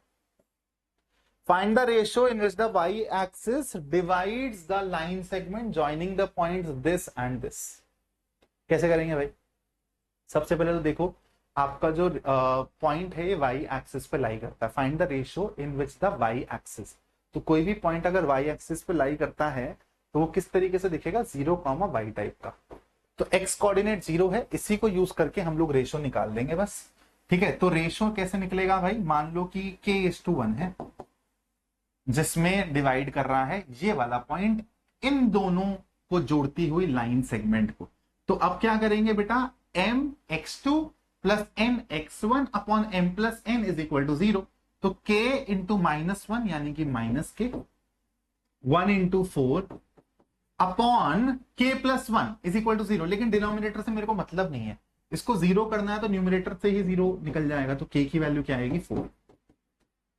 तो रेशियो पता है क्या हो गया, रेशियो आ गया 4:1। अब रेशो आ गया तो बेटा अब आप y की वैल्यू नहीं निकाल सकते क्या? y की वैल्यू बहुत इजीली आ जाएगी। क्या होगी? 4 इंटू 2 8, 1 इंटू -5 अपॉन 4 प्लस 1 5, तो 3/5 आ जाएगा मेरा y कोऑर्डिनेट। तो पॉइंट क्या हो जाएगा? 0,3/5। सवाल समाप्त। चलो अगला सवाल करें। Line 4x plus y is equal to 4 divide the line segment this in a certain ratio, find the ratio. तो अगेन बेटा आप लोग रेशियो क्या क्या ले लोगे? k:1 ले लोगे। ठीक है, मान लोगे कि कोई पॉइंट है x, y जो कि इस लाइन पे लाई करता है, x1, y1 जो कि इस लाइन पे लाई करता है, वो इन दोनों पॉइंट से मिलती हुई लाइन सेगमेंट को k:1 में क्या करता है? डिवाइड करता है। अब आप क्या करोगे? इस पॉइंट के कोऑर्डिनेट निकालोगे k की टर्म्स में। ठीक है, तो x1 क्या होगा बेटा? x1 हो जाएगा आपका 3k mx2, ठीक है, 3k plus nx1 -2 upon k plus 1। Similarly y1 क्या होगा बेटा आपका? y1 हो जाएगा my2, ठीक है, तो अपना k को ले जाओ इसके साथ, तो k into 5k -1 upon k plus 1। बस आपका x1 और y1 आ गया k की टर्म्स में। अब क्या करेंगे सर? ये जो आपको इक्वेशन दी हुई है ना लाइन की, इसी पे तो ये लाई करता है बेटा, तो ये इसको सेटिस्फाई करेगा। तो आप लोगों ने ये जो पॉइंट्स निकाले हैं ना, आप यहां पे डाल दो x की जगह और y की जगह। x की जगह x1 डाल देंगे, y की जगह y1 डाल देंगे। k की टर्म्स में यहां पर आपको एक इक्वेशन मिलेगी, वहां से आपको k की वैल्यू मिल जाएगी। k की वैल्यू मिल गई तो रेशो पता चल गया। बस इतना ही सवाल करना था। चलो, prove that cosec minus sine A into cosec minus sine A into sec minus cos A इसके बराबर है बेटा। तो एक बार लेफ्ट हैंड साइड को देखोगे तो 1/sin ए माइनस साइन ए, तो ऊपर आएगा 1 माइनस साइन स्क्वायर ए अपॉन साइन ए। पहला वाला ब्रैकेट ऐसा दिखेगा, 1/cos ए माइनस कॉस ए, तो 1 माइनस कॉस स्क्वायर ए, सिंप्लीफाई करूंगा तो अपॉन में कॉस ए। बोलो हाँ या ना? न्यूमरेटर दोनों ब्रैकेट में देखो अच्छा अच्छा दिख रहा होगा। 1 माइनस साइन स्क्वायर क्या होता है बेटा? कॉस स्क्वायर ए, ये होता है साइन स्क्वायर ए। तो cos square A into sine square A upon sine A cos A, क्या मिलेगा आपको? यहां से साइन ए कॉस ए मिलेगा क्या? लेफ्ट हैंड साइड आपने यहां पे रिड्यूस करके रख दी। राइट हैंड साइड को देखो एक बारी, नीचे है आपका tan A plus cot A, तो ये हो जाएगा sine A upon cos A plus cos A upon sine A. जब आप इसको सिंप्लीफाई करोगे तो देखो साइन ए कॉस ए यहां पर हो गए साइन स्क्वायर ए प्लस कॉस स्क्वायर ए, जो डिनोमिनेटर में रहेगा ये 1 हो जाएगा, और जो ये है ये ऊपर चला जाएगा। किसके बराबर आएगा? इसके बराबर आएगा। तो आपने लेफ्ट हैंड साइड और राइट हैंड साइड को सेम जगह पे लाके खड़ा कर दिया, हेंस प्रूव्ड। चलो, find the mean using the step deviation method. Step deviation method में क्या करेंगे बेटा? सबसे पहले आप प्यारी सी ऐसे टेबल बनाओगे, ठीक है, यहां पे आपके क्लास इंटरवल आएंगे, जैसे 0 से 10, फिर 10 से 20, ठीक है। फिर आप क्या करोगे? यहाँ पे क्लास मार्क लिखोगे। क्लास मार्क क्या होता है? इसका मिड पॉइंट। जैसे यहाँ 5 आएगा, यहाँ पे 15 आएगा, यहाँ पर आएगा आपका 25, फिर आएगा आपका 35, फिर आएगा आप लोगों का 45। आप लोग इसमें से जो बीच वाला है उसको क्या लेते हो? एज्यूम्ड मीन लेते हो, ठीक है। अब आप क्या करोगे बेटा? यहाँ पे यूआई बनाओगे।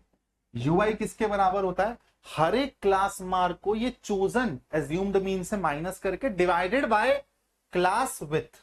तो आप लोगों का यूआई क्या होगा? किसके बराबर होगा? मैं यहां पे लिख देता हूं। यूआई होगा आपका, जैसे मान लो एक्स आई, ठीक है, एक्स आई मतलब जौन सा भी क्लास मार्क पकड़ोगे -25 अपॉन 10।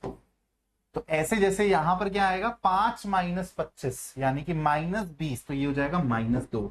ऐसे ही आप लोग यहां लिखोगे, यहां लिखोगे, यहां लिखोगे, यहां लिखोगे। फिर आप लोगों ने फ्रीक्वेंसी आपको दी हुई है, फ्रीक्वेंसी यहां लिखोगे। फिर आपका क्या बनेगा बेटा? यूआई एफआई बनेगा। दोनों का कोरस्पॉन्डिंग प्रोडक्ट लो। फिर आपका फॉर्मूला, फाइनल आंसर क्या आएगा? मीन कैसे निकालते हैं बेटा?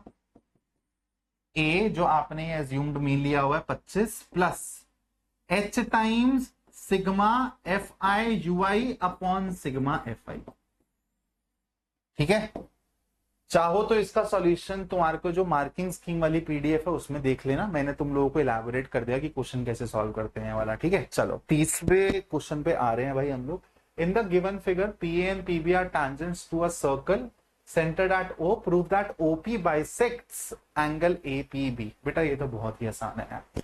अगेन तुमको पता है, इस वाले ट्राइंगल को देखो, ठीक है, और इस वाले ट्राइंगल को देखो।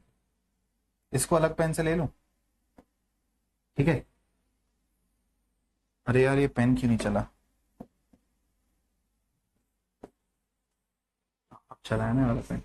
ठीक है, ऊपर वाला ट्राइंगल देखो, नीचे वाला ट्राइंगल देखो। ये 90, ये 90, ये आर और जो ये ओपी है ये दोनों में कॉमन है और ये हाइपोटेन्यूस है। तो आरएचएस से ये दोनों के दोनों क्या हो गए बेटा, कॉन्ग्रुएंट हो गए। That means this will be equal to this. तो आपका पहला पार्ट प्रूव हो गया, जो ओपी है वो बाइसेक्ट कर रही है एंगल पी को। ठीक है, उसके बाद दूसरा सवाल क्या है, OP is the right bisector, OP is the right bisector of AB. AB को क्या कर रही है, परपेंडिकुलरली बाइसेक्ट कर रही है, ये चीज हम लोगों को बतानी है। तो अब बेटा क्या करो, ये वाला ट्राइंगल और ये वाला ट्राइंगल पकड़ो। एक बात बताओ, एपी और पीबी बराबर होंगे, क्योंकि आप ऑलरेडी इन दोनों ट्राइंगल को कॉन्ग्रुएंट कर चुके हो, तो ये सीपीसीटी से बराबर होंगे। तो ये इसके बराबर है। ये जो है क्यूपी जो है वो कॉमन है, और ये वाला एंगल इसके बराबर आप ऑलरेडी पहले पार्ट में प्रूव कर चुके हो। तो ये वाला ट्राइंगल ए क्यू पी और ये नीचे वाला ट्राइंगल दोनों के दोनों कॉन्ग्रुएंट हो गए। कॉन्ग्रुएंट हो गए तो बेटा ये इसके बराबर हो गया सीपीसीटी से, और ये पूरे के पूरे एंगल का सम 180 डिग्री है, और ये भी अब दोनों के दोनों इक्वल है, तो दोनों के दोनों 90-90 हो जाएंगे बस। तो ओपी जो है वो क्या हो गई बेटा, परपेंडिकुलर बाइसेक्टर हो गई किसका, एबी का। ये भी हमने प्रूव कर दिया। Prove that the length of the tangents drawn from an external point। तो देखो ये वाला जो प्रूव है ये कॉमन था, स्टैंडर्ड वाले पेपर में भी ये वाला प्रूफ था। तो अगर कोई बच्चा यहां से देखना चालू कर रहा तो उसके लिए बता देता हूं कैसे करेंगे। ये ऑलरेडी बेटा जो पिछला वाला क्वेश्चन था उसमें हमने कर दिया है, लेकिन फिर भी आपको समझा देता हूं। एक्सटर्नल पॉइंट पी से टैंजेंट ड्रॉ करोगे, ए और बी, सेंटर से ऐसे मिलाओगे 90 डिग्री 90 डिग्री, इसको ऐसे मिला दोगे। ऊपर वाला ट्राइंगल और नीचे वाले ट्राइंगल को कॉन्ग्रुएंट प्रूफ कर दोगे। कैसे, ये 90 है, ये भी 90 है, ये आर है, ये भी आर है, और ओपी जो है वो दोनों ट्राइंगल में कॉन्ग्रुएंट है। तो आरएचएस से कॉन्ग्रुएंसी हो जाएगी, कॉन्ग्रुएंट बोल रहा हूं सॉरी, कॉमन है ओपी। तो ऊपर वाला ट्राइंगल और नीचे वाला ट्राइंगल आरएचएस से कॉन्ग्रुएंट हो जाएंगे, तो सीपीसीटी से एपी और बीपी बराबर हो जाएंगे। यही आपको प्रूफ करना था। ठीक है, the sum of the 2 digit numbers and the numbers obtained by reversing the order of the digits is is 99. If tens digit is 3 more than the units digit, then find the number। मान लो बेटा आपका ना 2 digit number ऐसा था, तो किसी भी 2 digit number को एक्सपैंडेड फॉर्म में लिखना चाहो तो कैसे लिखते हो, 10 टाइम्स आपकी जो भी टेंस प्लेस पे है प्लस 1 टाइम्स जो भी आपकी यूनिट डिजिट पे। जब आपने इसको रिवर्स किया तो ये yx दिखेगा। ये कैसा लिखेगा बेटा, 10y प्लस x। इन दोनों का सम किया तो 99 मिल रहा है। इन दोनों का सम करोगे तो आपको क्या मिलेगा, 10x plus x 11x, 10y plus y 11y। तो 11 times x plus y is equal to 99, यानी कि x प्लस y किसके बराबर आ गया बेटा, 9 के बराबर आ गया। तो एक इक्वेशन मेरी ये हो गई, और दूसरी मेरे को यहां पे दी हुई है कि जो टेंस डिजिट है वो 3 ज्यादा है यूनिट डिजिट से, यानी कि जो x है वो किसके बराबर है, y प्लस 3 के बराबर है। तो x माइनस y मेरा 3 के बराबर है। ये लो सॉल्व कर लो इन दोनों इक्वेशंस को, तुमको तुम्हारी डिजिट मिल जाएगी, तुमको तुम्हारा जो भी तुम्हारा नंबर है वो मिल जाएगा आंसर। चलो अब आ रहे हैं बेटा 5 नंबर वाले सवाल पे। ठीक है, थोड़े से कैलकुलेटिव सवाल हैं इसमें, स्पेसिफिकली जो आपका बेसिक वाला पेपर है इसमें 5 नंबर वाले जो क्वेश्चंस है वो कैलकुलेटिव है। Amita buys some books for 1920. If she had bought 4 more books in the same amount for the same amount, each book would have costed her 24 rupees less। तो सबसे पहले बेटा आप लोगों को यहाँ पे ना इक्वेशन बनानी पड़ेगी और क्वाड्रेटिक सॉल्व करनी पड़ेगी। तो मान लो कि उसने x बुक्स खरीदी थी इनिशियली, इतना उसने टोटल अमाउंट दिया है, तो एक बुक कितने की आई होगी, 1920 अपॉन x। अगर वो 4 बुक्स मोर खरीदती, 4 बुक्स ज्यादा खरीदती, x नहीं x+4 बुक्स खरीदती, तो उसको कितने की पड़ती है एक बुक? 1920 upon x+4। और उसने यही बोला है क्वेश्चन वाले ने कि भाई for the same amount each book would have costed हर 24 रुपए लेस। तो ये पहले था एक बुक का कॉस्ट, ये है बाद में, तो 24 रुपए बच रहे हैं उसके एक बुक के, तो मतलब इन दोनों का डिफरेंस किसके बराबर है? 24 के बराबर है बस। इसको सॉल्व करोगे बेटा तो क्वाड्रेटिक इक्वेशन बनेगी, फिर क्वाड्रेटिक को सॉल्व करके तुमको x की वैल्यू मिलेगी, वहां से सवाल सॉल्व हो जाएगा। अगला सवाल क्या कह रहा है? A train travels at a certain average speed for a distance of 132 kilometer and then travels a distance of 140 kilometer at an average speed of 4 kilometer per hour more than the initial speed। मान लेते हैं आपकी जो initial speed थी ना वो s थी, तो फिर उसने क्या बोला है? फिर takes 4 hours to complete the whole journey. तो बेटा 132 किलोमीटर अगर वो s की स्पीड से चलेगा तो कितना टाइम लगेगा? 132/s। टाइम क्या होता है? Distance upon speed. फिर उसने 140 किलोमीटर चला है बेटा, लेकिन अब उसकी स्पीड 4 किलोमीटर पर आवर बढ़ गई है पहले से, तो अब उसकी स्पीड हो गई है s+4 और उसको टोटल टाइम कितना लगा है? फिर takes 4 hours to complete the whole journey but was the, तो बेटा ये टाइम प्लस दिस टाइम ये आपको 4 घंटे के बराबर दिया हुआ है। सॉल्व करिए, क्वाड्रेटिक बनेगी s में और फिर उसको सॉल्व करके आपको आपकी स्पीड की वैल्यू मिल जाएगी, ओरिजिनल स्पीड। ठीक है। 33rd सवाल बेटा देखो कुछ भी नहीं है, बीपीटी आपको प्रूफ करने के लिए बोल दिया गया है बस। तो बीपीटी प्रूफ करना बेटा आप लोगों को एनसीईआरटी में बहुत अच्छे से दिया हुआ है ना। आप लोग ऐसे ट्राइंगल बनाओगे, फिर एक लाइन बनाओगे पैरेलल टू बीसी, डीई बोल दोगे इसको। अब आपको पता है कि यहाँ पर आपको कंस्ट्रक्शंस करनी होती है, आप इसको इससे मिलाते हो, ठीक है, इसको इससे मिलाते हो, यहां से इस पे परपेंडिकुलर ड्रॉप करोगे, यहां से इस पे परपेंडिकुलर ड्रॉप करोगे। अगर कैसे एरिया को यूज करते हो, फिर बोलते हो कि सेम पैरेलल लाइंस के बीच में अगर 2 ट्राइंगल्स हैं तो उनका एरिया सेम होता है। तो आप लोग ये सब चीजें करना जानते हो, ठीक है। जिसको नहीं आता प्लीज एनसीईआरटी में बीपीटी का प्रूफ बेटा जरूर देख लें, ठीक है। भाई गले की एसएससी हो गई है। चलो 34वां सवाल क्या कह रहा है? The perimeter of sector OACB of the circle centered at O and of radius 24 is this, find the central angle। बेटा बहुत ही कैलकुलेटिव सवाल है, पता नहीं बेसिक में इतने कैलकुलेटिव सवाल इन्होंने कैसे डाल दिए। मैं भी जब इसको देख रहा था तो मेरे को थोड़ा सा शॉकिंग लगा। तो आपको पहले पार्ट में बेटा ये वाला एंगल बताना है। कैसे बताओगे? पेरीमीटर आपको गिवन है, तो बेटा ये भी 24 है, ये भी 24 है, तो 48 प्लस ये जो आर्क है ये किसके बराबर होगी? ये किसके बराबर होगी? 2πr into theta by 360 degree, यानी कि pi r into theta by 180 degree. तो pi into r 24 into theta upon 180 degree, ठीक है। ये आपको किसके बराबर दिया हुआ बेटा? 73.12 के बराबर दिया हुआ। तो इसको अब आप सॉल्व करेंगे बेटा। यहाँ पे थोड़ा कैलकुलेशन का कलेश है यार, है ना।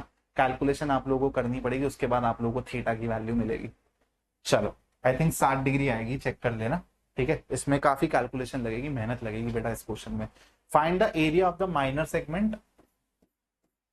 तो आपको पहले पार्ट से पता चलेगा कि थीटा आपका 60 डिग्री आ रहा है, तो ये वाला ट्राइंगल ना क्या हो जाएगा? इक्विलेटरल ट्राइंगल हो जाएगा। तो OACB सेक्टर का एरिया निकालोगे तो वो हो जाएगा pi r square by 6, theta by 360 degree 60 by 360 1/6 हो जाता है। तो pi r square by 6 minus area of this triangle, equilateral है इसे √3/4 आर स्क्वायर। तो सेकंड पार्ट का आंसर ऐसे आएगा। बस पहला पार्ट इसमें बहुत सरदर्दी वाला है ना, कैलकुलेटिव है। चलो 35th क्वेश्चन देखते हैं। From the top of a 9 meter high building, ठीक है जी, द एंगल ऑफ एलिवेशन, चलो इसको यहां पे बनाते हैं फटाफट से। From the top of 9 meter high building the angle of elevation of the top of the cable tower. तो बेटा ये रहा आपका एक 9 मीटर का हाई बिल्डिंग, यहां से आप एक तार को देख रहे हो, ठीक है, इसके टॉप को देख रहे हो, तो क्या मिल रहा है? The angle of elevation of the top of the cable is 60 degree, ठीक है जी, दिस इज 60 डिग्री। उसके साथ साथ क्या दिया हुआ है आप लोगों को, and the angle of depression of its foot is 45 डिग्री। Find the height of the tower. ये तो बहुत ही आसान हो गया यार, इसमें तो कुछ कॉम्प्लिकेशन है ही नहीं। और ये वाला एंगल बेटा 45 डिग्री है, तो ये 9 हो जाएगा। मान लो ये आपका एच है, इतना पोर्शन, ये 45, तो ये भी 45।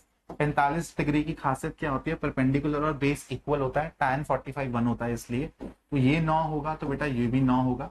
तो h बटे 9 आपका tan 60 यानी कि √3 होगा। तो h की वैल्यू होगी 9√3, 9√3। तो आपका टोटल हाइट ऑफ द टार हो जाएगा 9 टाइम्स √3 + 1। सवाल समाप्त। ठीक है, क्वेश्चन खत्म।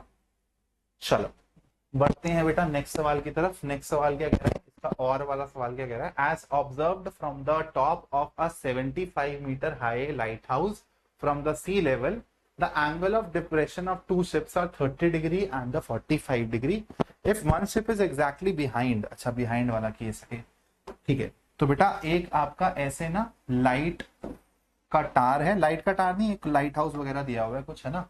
हाँ 75 मीटर है from the sea level, the angle of depression of two ships are 30 degree and 45 degree if one ship is exactly behind the other on the same side of the lighthouse. मान लो इस side पे है इसके ship, तो एक यहां मान लो और एक मान लो यहां। अब बताओ 30 डिग्री वाला कौन सा होगा और 45 डिग्री वाला कौन सा। ये वाला जिसमें आपको कम मुंडी झुकानी पड़ रही है, वो कम एंगल डिप्रेशन है क्योंकि, और फिर ये हो जाएगा अपना 45 डिग्री। ठीक है, तो ये वाला हो गया दोस्त 30 डिग्री और ये वाला हो गया आपका 45 डिग्री। ये है आपका 75 के बराबर। ठीक है, और क्या दिया हुआ है आपको, if one ship is exactly behind the other find the distance between the two ships. तो आपको बेटा ये वाली चीज निकालनी है x। एक बात बताओ, ये 45 डिग्री है तो ये 75 हुआ, तो ये भी 75 हुआ। ठीक है, 30 डिग्री वाले में अब अपना लगा दो बेटा टी रेशियोज का कमाल। तो 75/75 plus x, this will be equal to 1/√3। Solve करो, x की वैल्यू निकाल लो, खत्म। ठीक है, चलो अब बढ़ते हैं बेटा अगले क्वेश्चन की तरफ। 36वां। अब आ गए हैं बेटा हम लोग केस बेस्ड सवाल पे। बहुत आसान सवाल है, बहुत मजेदार सवाल है, इससे चुटकियों में हो जाएगा। देखो, a group of students conducted a survey to find out about the preferred mode of transportation to school among their classmates. 200 students का सर्वे किया गया, जिसमें 120 स्टूडेंट्स वॉक करके जाते हैं, 25% बाइसाइकिल्स यूज करते हैं, 10% बस यूज करते हैं, और जो भी रिमेनिंग है वो कार से जाते हैं। तो बेटा देखो यहाँ पे ना सारी चीजें देख लो। 25% मतलब बाइसाइकिल्स वाले कितने हो जाएंगे, 200 का 25% निकालोगे तो 50 आएगा, तो बाइसाइकिल्स वाले 50। 10% निकालोगे 200 का तो 20 आएगा। तो बस यूज करते हैं 20 बच्चे, तो 120, 50, 170, 170 और 20, 190। तो कार से कितने जाते हैं, सिर्फ 10 जाते हैं। ठीक है, चलो, what is the probability that a randomly selected student does not prefer to walk to school. Walk से 120 लोग जा रहे थे, तो कितने लोग वॉक नहीं कर रहे होंगे, 80 लोग 200 में। तो आंसर क्या हो जाएगा, 80/200। 80/200 इसका आंसर हो जाएगा, यानी कि क्या हो गया बेटा 4/10, यानी कि 2/5। सेकेंड क्वेश्चन क्या कह रहा है, find the probability of a randomly selected student who prefers to walk और यूज अ बाइसाइकिल। वॉक और यूज बाइसाइकिल। वॉक कहाँ है भाई, हाँ 120 और ये 50, 170, तो 17/20 मेरा आंसर हो जाएगा इसका। Find the probability who prefers to walk और यूज अ बाइसाइकिल। तो 120 + 50 preferred case, 170 students over 200, 17/20 will be the answer. Third का पहला पार्ट क्या कह रहा है, एक दिन ऐसा हुआ कि 50% of the walking student decided to come by bicycle. Already 50 आते थे बाइसाइकिल से, 120 जो बच्चे वॉक करते थे उसमें से भी 50%, यानी कि 60 बच्चे अब साइकिल से आए। तो अब साइकिल से कितने आए बेटा, 60 ये जो ऐड हो गए, 50 जो पहले के थे, 110। What is the probability that the randomly selected student comes to school using a bicycle. तो 110/200 यानी कि 11/20 मेरा आंसर हो जाएगा। और वाला पार्ट आप खुद करेंगे, आसान है, ऑलरेडी मैंने बता दिया कि 10 बच्चे कार से आएंगे, तो आंसर क्या हो जाएगा 10/200 यानी कि 1/20। चलो, राधा ने ऐसा कुछ, बेटा राधा भी एक डिजाइनिंग करती है, तो उसने पूल बनाए ऐसे पैराबोलिक शेप के। आपको पता है कि बेटा ये एक डाउनवर्ड्स पैराबोला है, तो एक क्वाड्रेटिक पॉलिनोमियल की इक्वेशन इसको क्या करेगी, शोकेस करेगी, और वही आपको पॉलीबॉलिक, यहाँ पे देखो पॉलिनोमियल एक्सप्रेशन आप लोगों को दिख रही है। और the height of the each fountain road above water level, जो ये वाला दिया हुआ है ना बेटा, ये आपको ना 10 के बराबर दिया हुआ है सवाल में। तो आपको पूछा गया है find the zeros of the polynomial. तो बेटा जीरोस आपको ग्राफ से ही पता चल रहा है, ये और ये 1 और 4। और आप लोग देखो यहाँ पे इस वाली एक्सप्रेशन से क्रॉस वेरीफाई भी कर सकते हो। 1 और 4 रखोगे ना तो आपको वैल्यू ऑफ द पॉलिनोमियल 0 मिल रही होगी। तो आपका पहले का आंसर क्या हो जाएगा, 1 और 4। Find the value of x eight which water attains maximum height. देखो ग्राफ से दिख रहा है कि 2.5 यानी कि 5/2 पे, और आपको ये भी पता होगा, पढ़ाया होगा आप लोगों ने, कि जो आपकी मैक्सिमम या फिर मिनिमम वैल्यू आती है ना, ऐसे जब डाउनवर्ड्स पैराबोला हो तो मैक्सिमम वैल्यू, जब अपवर्ड पैराबोला हो तो मिनिमम वैल्यू, ये आती है at x is equal to -b/2a। तो जब यहां से -b/2a देखोगे ना तो आपको 5/2 ही मिलेगा। तो 2.5 पे ग्राफ से आप लिखोगे। जो मैंने दूसरी चीज बताई वो आपके इंफॉर्मेशन के लिए थी सिर्फ, ठीक है। तो यहां पर आएगा 5/2। थर्ड सवाल क्या कह रहा है बेटा, if h is the maximum height attained by the water stream from the water level of the pool, then find the value of h। आपको बताना है maximum height attained by the water stream from the water level. तो बेटा इस वाले level से बतानी है। तो आपको पता है कि आपकी मैक्सिमम वैल्यू क्या आ रही है बेटा, 5/2 पर आ रही है। तो यहां पर x की जगह 5/2 रख देंगे। तो जो भी आपको यहां से px की वैल्यू मिलेगी ना, उसमें ये ऐड कर देना बेटा, 10 सेंटीमीटर ऐड करके आप लोगों को आंसर देना पड़ेगा। तो थर्ड पार्ट का आंसर आ जाएगा। और वाला क्या कह रहा है, at what point on x axis the height of the water above x is 2 metre. तो बेटा यहाँ पे px की जगह 2 लिखो और इस इक्वेशन को सॉल्व करो, -x² + 5x -4 = 2 को सॉल्व करो। जो x की वैल्यूज आएंगी वही तुम्हारा और वाले क्वेश्चन का आंसर होगा।